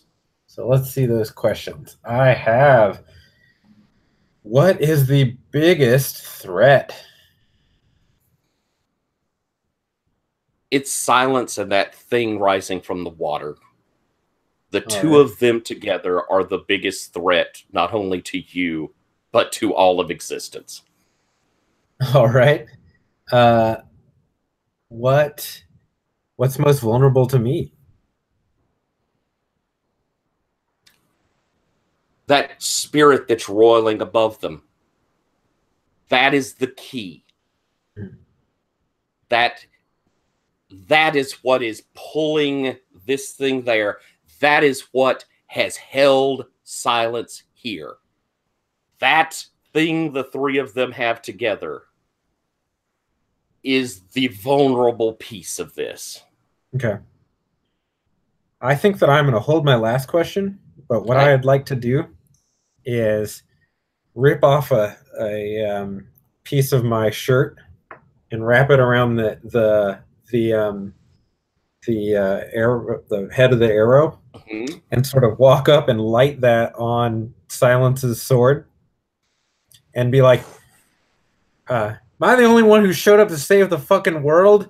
And then I'm going to take a shot at that spirit. All right. I'm going to give you an option here. It could be a kick some ass, but again, we're talking roiling spirit mass. Or it could be you're trying to do magic. I would say it could be enchanting a weapon would be what, the magic would be. It could be banish a spirit or curse from person, object, or place it inhabits. And there's a lot of options with that magic. What are you thinking you might want to do with this? I think that banishing a spirit from the person, object, or place it inhabits, I would like to banish it from the mortal plane. All right. With my holy fire arrow. I think there's a lot of opportunity for this to be super cool, so let's roll that weird. All right. Oh, yeah. I have gotten a 13. I'm on fire today. You are, as is your arrow. Yeah. And you lift it up into this roiling mass, and the light of it, which is this divine fire, seems to catch within it. And it's got that kind of like, I don't know if some of you are in Europe. I don't know if y'all have what we call the black snake firecrackers, where you light them up. They're little things, and then they turn into these ash snakes that sort of burn out. But when you light them, they have these little sparks that come off of them as they're moving up. And that's what this roiling mass starts having. All of these little sparks going on it as it's roiling. And it's sort of, you get this sort of sound, this crackling, whining noise from it as it pulls its tendrils out from Cody, out from Dominique, out. You see this blackness rise out from Allison. And the three of them kind of, you all three, Cody, probably for the first time in your life, you don't feel that horribleness inside of you. Allison, you feel almost like you're being hugged by Zobelia again. And Dominique, who was standing there, drops to her knees and reaches out and touches you, Allison, as her eyes clear. I'm so sorry. I'm so sorry. I think I take out that bottle of holy water and I pour it over her head. And I say, bless you, Dominique. Bless you. She looks at you. I was lost. I know. But now you're found. And I'm going to go ahead and kiss her on the lips. Oh, beautiful. As this happens, she's pulled you, Cody. Do you come into this embrace of the other two? Or do you pull away? I think Cody is actually going to pull away at this point because he's more, disconcerted by what's just happened than anything else, I think. So, yeah. As you pull away, Dominique's grasp, where she'd been clutching your hand, loosens. As your lips touch her, she sort of slouches down, looks up. I'm coming, my loves. I'm coming. And she collapses down. Silence. You feel the lock is coming back into place. That creature at the end of the dock is beginning to drop. Can I walk up to it? You can. And pretty much the only thing at this point that can continue your mission is if you draw it out into the fight that will destroy this world.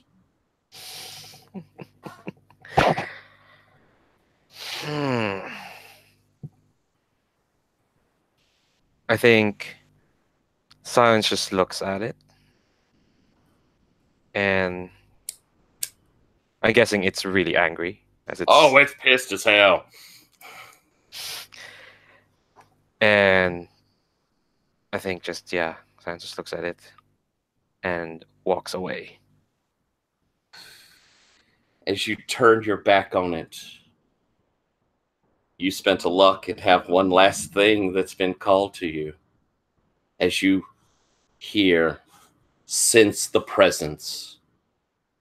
It's time to come home, Silence.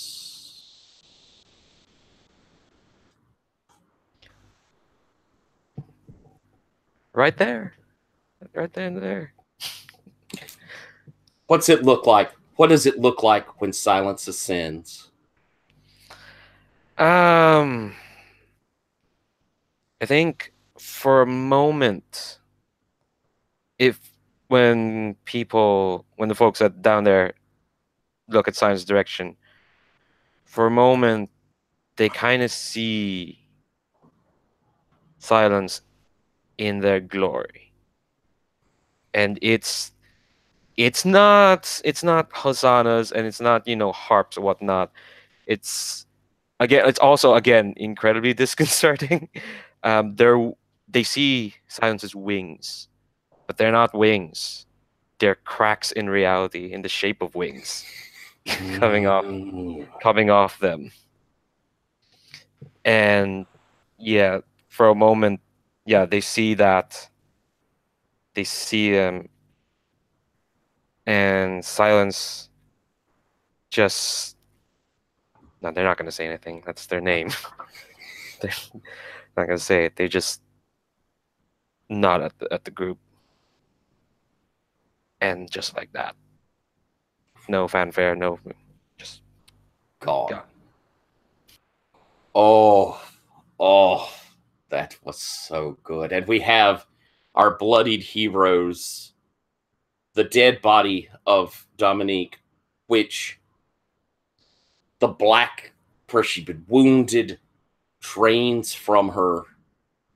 And for a moment laying there, she's a beautiful young girl caught up in something terrible that is now past. And I think our camera will pull up from the scene as we see that thing collapse back down, screaming into the pond. The water goes completely still. We see the reflection of the moon, but it's kind of, it was that huge, enormous orange, but now it's reached a height and gone silver as it glistens off the pond. And that was fucking awesome. We're going to do epilogues, but I think I need a second. Let's all take a few minutes. I'm going to give us our last song, and let's take 9 minutes. We'll come back. We're going to have everybody do an epilogue out, and then we'll try and do a quick wishes and stars. Here is, let me make sure I've got it. Did I get the right one? Let's hope. Yes, I did. So feel free to listen. We'll take a few minutes, and then we'll come back and epilogue out.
Woo!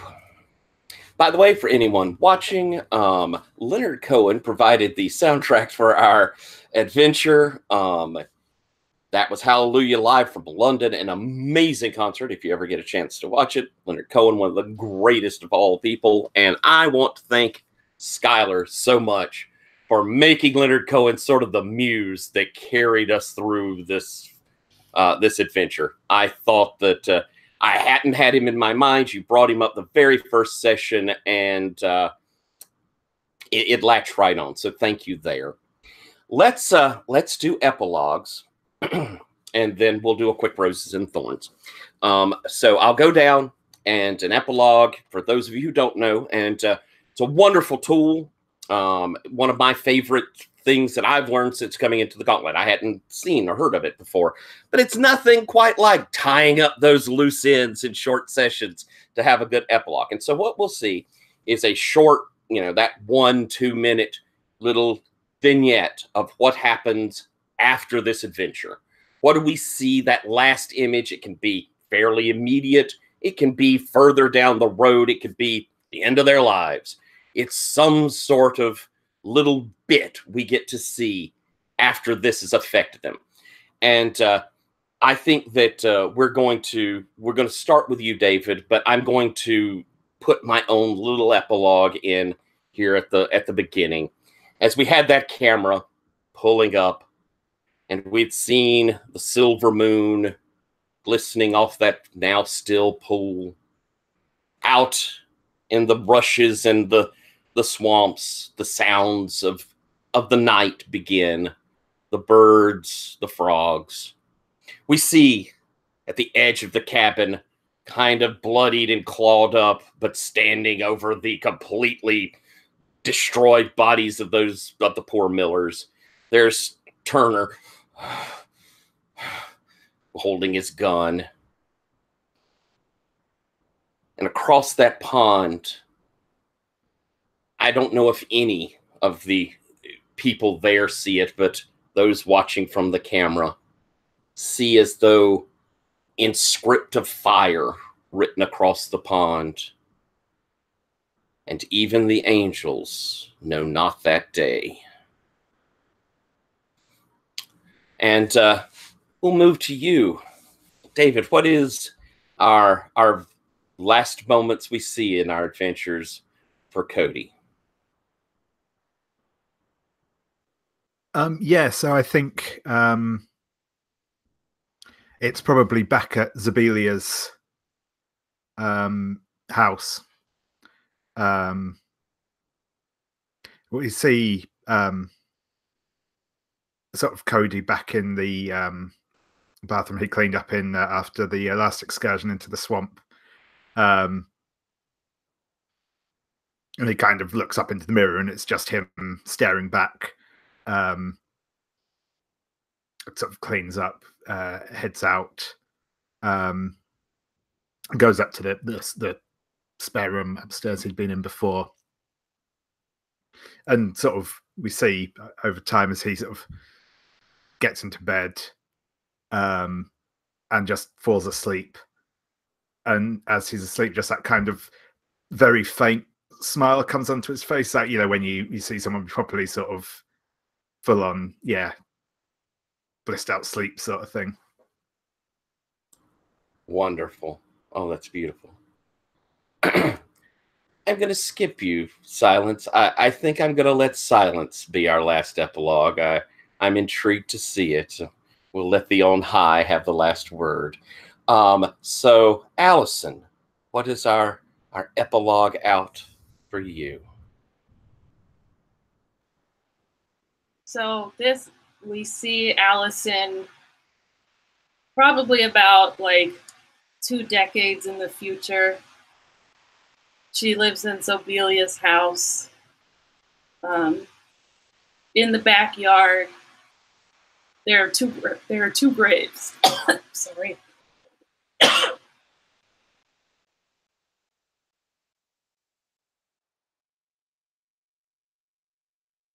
There are 2 graves in the backyard.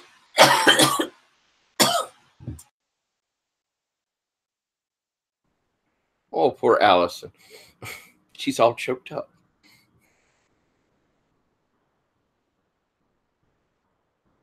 There are 2 graves in the backyard.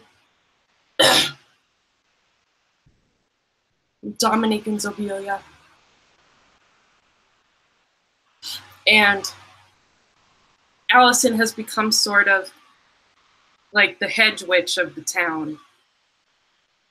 And the little children come and she reads to them. And she helps people with their problems. And I think she, she doesn't like stay in Marais all the time. She does go out and do stuff, but she's come back to the ancestral home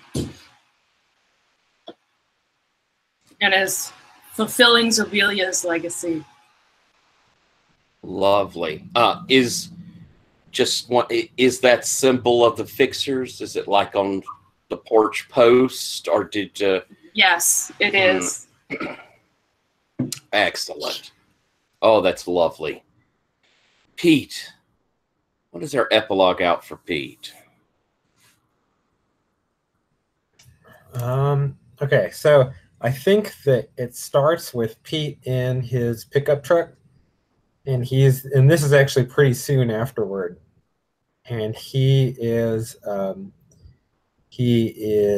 on his little CB radio, and he is talking to Daryl and going over how everything went, and he doesn't seem so happy about it, and he's not convinced that his attempted recruitment of Allison is going to take, but he does. Daryl reminds him that it could have gone a lot worse, and he sort of looks off in the distance, and he is like, "Well, yeah." And then you can kind of see the moment he's thinking of, and it's like the moment where Silenso is approaching the other form.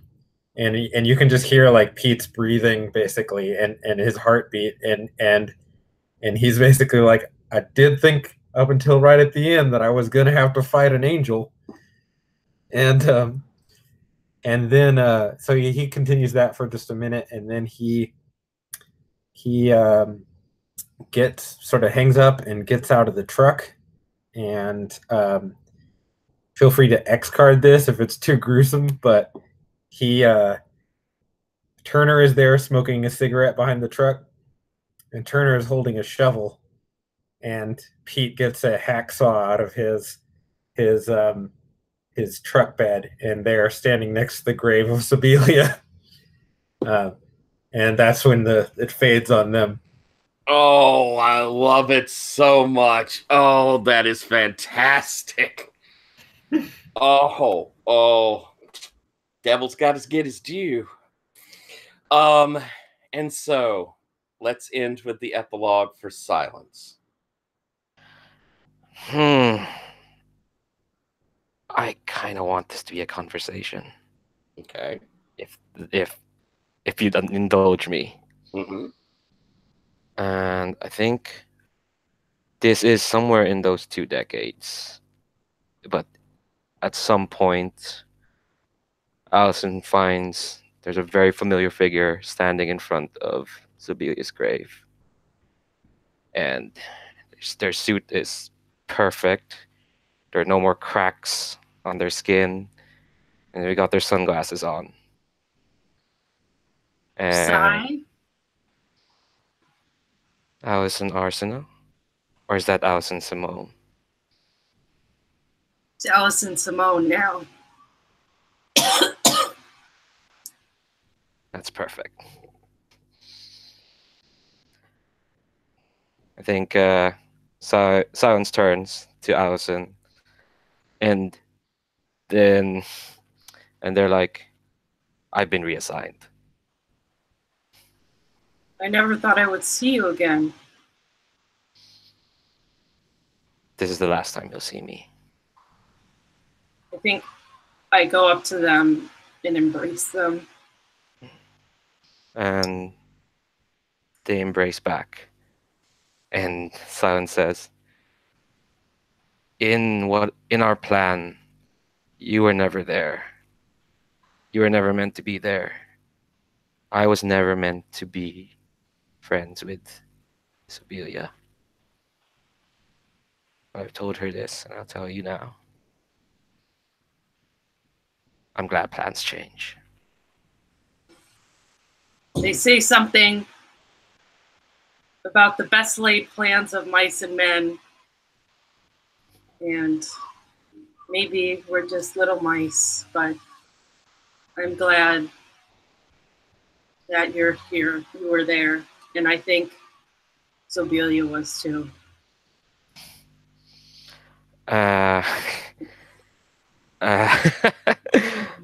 think that sides just one more squeeze and stands back. And this was something I wanted to retcon in the past, but I'll do this here now. I think instead of just saying goodbye, Silence just gives Allison a smile.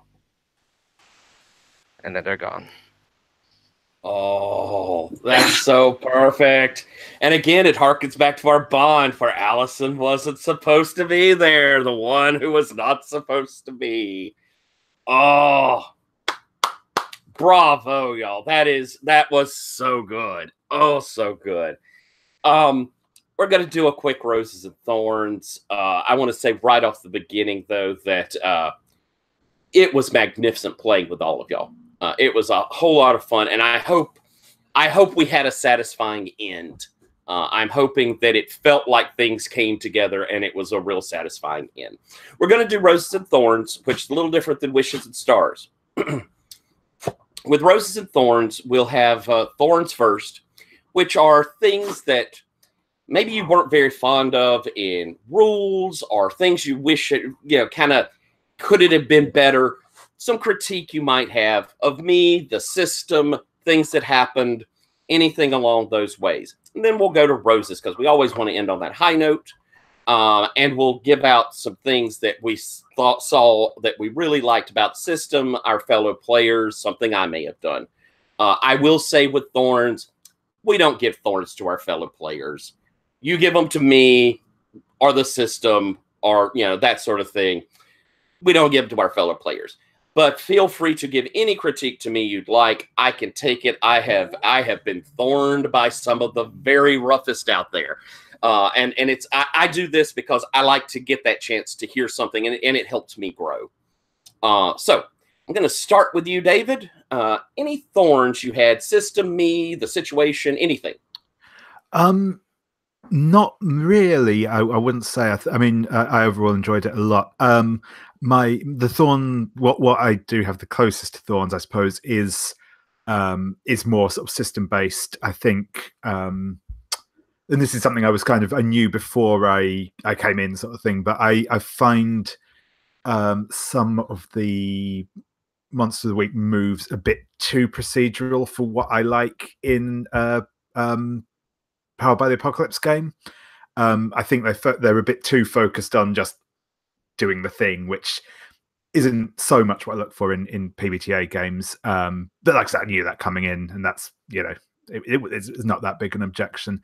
And I think bits of it kind of confirmed that for me. Though obviously I will revisit this in Roses as well. So excellent, thank you very much. And I'll address kind of in my thorns something you might have brought out there too. Leandro, thorns you might have, again, me, system, whatever. I think it's more of a preference, really, than a thorn. But I think I would have it felt like, at least for Silence, I don't think they interacted much with other NPCs besides Sibylla. I think I would have liked to have seen their weirdness bounce off other NPCs, and that's just my preference for character interaction over like combat and whatnot. Like that's just what I prefer most. But yeah, I think that would be close after Thor, and like everything else worked fairly well. Yeah, and that's just it. Like combat's not really my thing. I did like how the combat here worked, but I think more sleuthing probably would have been my preference. Less fighting, but that's me. I hear you. Thank you very much. And I'll address that too. Noella, any thorns, me system, anything? Not really. So no thorns. All right, that's perfect. That's a perfectly valid answer as well. Skylar, any thorns you might have? Not any serious ones. I guess I have my only thing is sort of orthogonal to Leandro's, or maybe a little bit in the opposite direction, which is just that I felt the moments where I didn't know what to do were when we were just trying to gather information or like sleuth something out, and I feel like the system defaults to that a lot. And so moments of sort of tension where there were interpersonal conflict, I felt like I knew what to do, but there were a lot of moments where it was just up to me to make a decision about what course of like what to go investigate next. And I never know how to role play those very well, and sometimes the momentum breaks down a little bit. Like there was like one point when we were, I think in the second session, when the mouth had just opened up and like I didn't see any levers to pull when it came to the mouth. Like I thought I was supposed to go in there, but then I was clear that I wasn't, and then I didn't know what to do. But I think that's not anybody's fault. It's just something that I've noticed about this system. All right, I hear you, and thank you very much. I'll do my thorns real quick. I do think I knew that we had wanted some sleuthy bits to this, and I did not give them exactly in some of these cases. I don't think I gave them out as well as I could have. I liked our thing where we dealt with the priest. That one felt like our most successful bit of sleuthing, bit of that investigative bit. But I see where you're coming from, Leandro, in that a lot of the positions I put you in kept us away from that. I liked our interaction with the little woman in the house with the amazing grace. But I should have played in more to maybe that oddness, that strangeness to you, because I knew it was something you wanted to do. So that's a thorn on me for not quite catching that. And Skylar, that's always a thorn on me when I don't give you enough to play with to do things. So I'm sorry for that, and that's a thorn on me, and it'll be something I work on. As a fellow game master, I have been there so many times, and it is hard.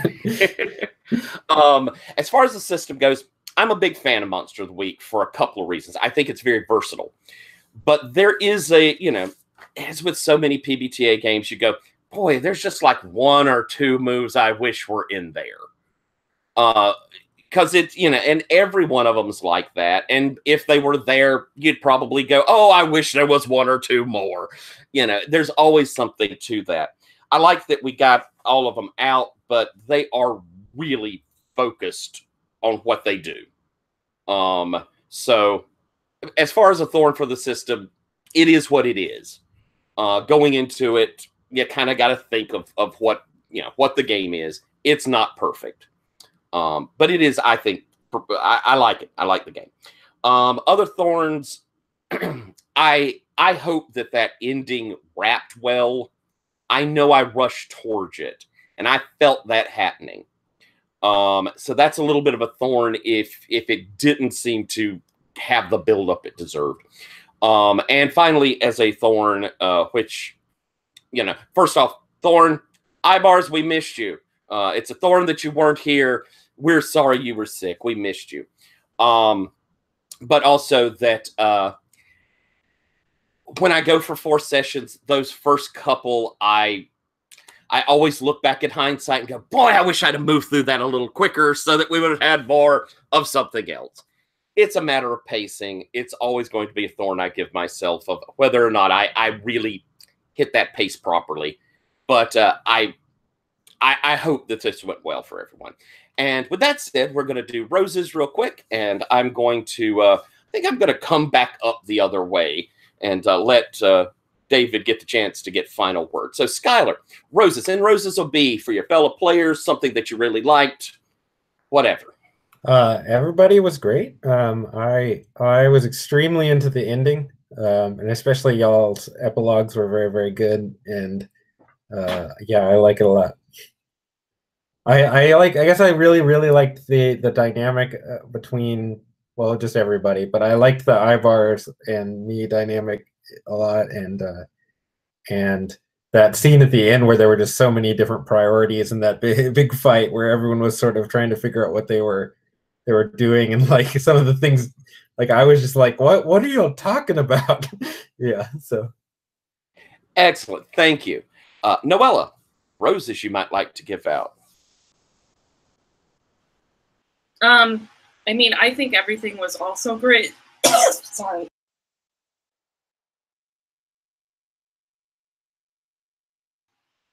Yeah, the ending was perfect. I think the character dynamics were really cool.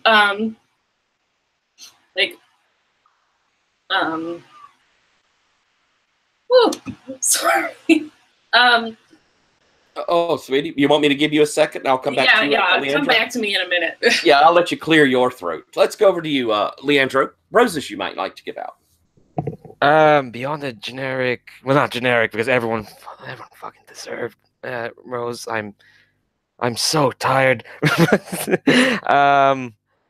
Yeah, I just love like I just love what everyone brought to the table, and because I had in mind a much darker, sadder ending, honestly, and thank God everyone pulled away from that. I love Cody's ending, and the contrast from at the start when they're just tired and desperate and kind of didn't know what they're doing, and then getting to end on a nice snap is great. I missed the Peter Ibar's relationship, not Peter and Turner relationship so much, but I did love that. Wow, that Pete got to save the day, because I was kind of worried that they were like, everyone's having this big soap opera in front of him, and he's like, what the fuck is going on? And of course he saves the day because he has his head straight on. And I love that. I think they kept that down to earthness that Turner brought in. That's for sure. And Thousand, I don't know what else I could say. Well, it was just that was a lot. That was so much. And yeah, I'm glad that this was a group of people who were willing to just go for it, you know. And no, let's stab each other in the heart. It's fine. It's grand. No, of course Sabia is gonna come over and start singing and make this even worse. No, that's grand. That's you as well, Tyler. You're also yeah, no, that's all that past for is just all fan, not just fan fucking tastic. Thanks so much. Thank you, and I agree. Thank you. And let's go back to Noella. Your roses.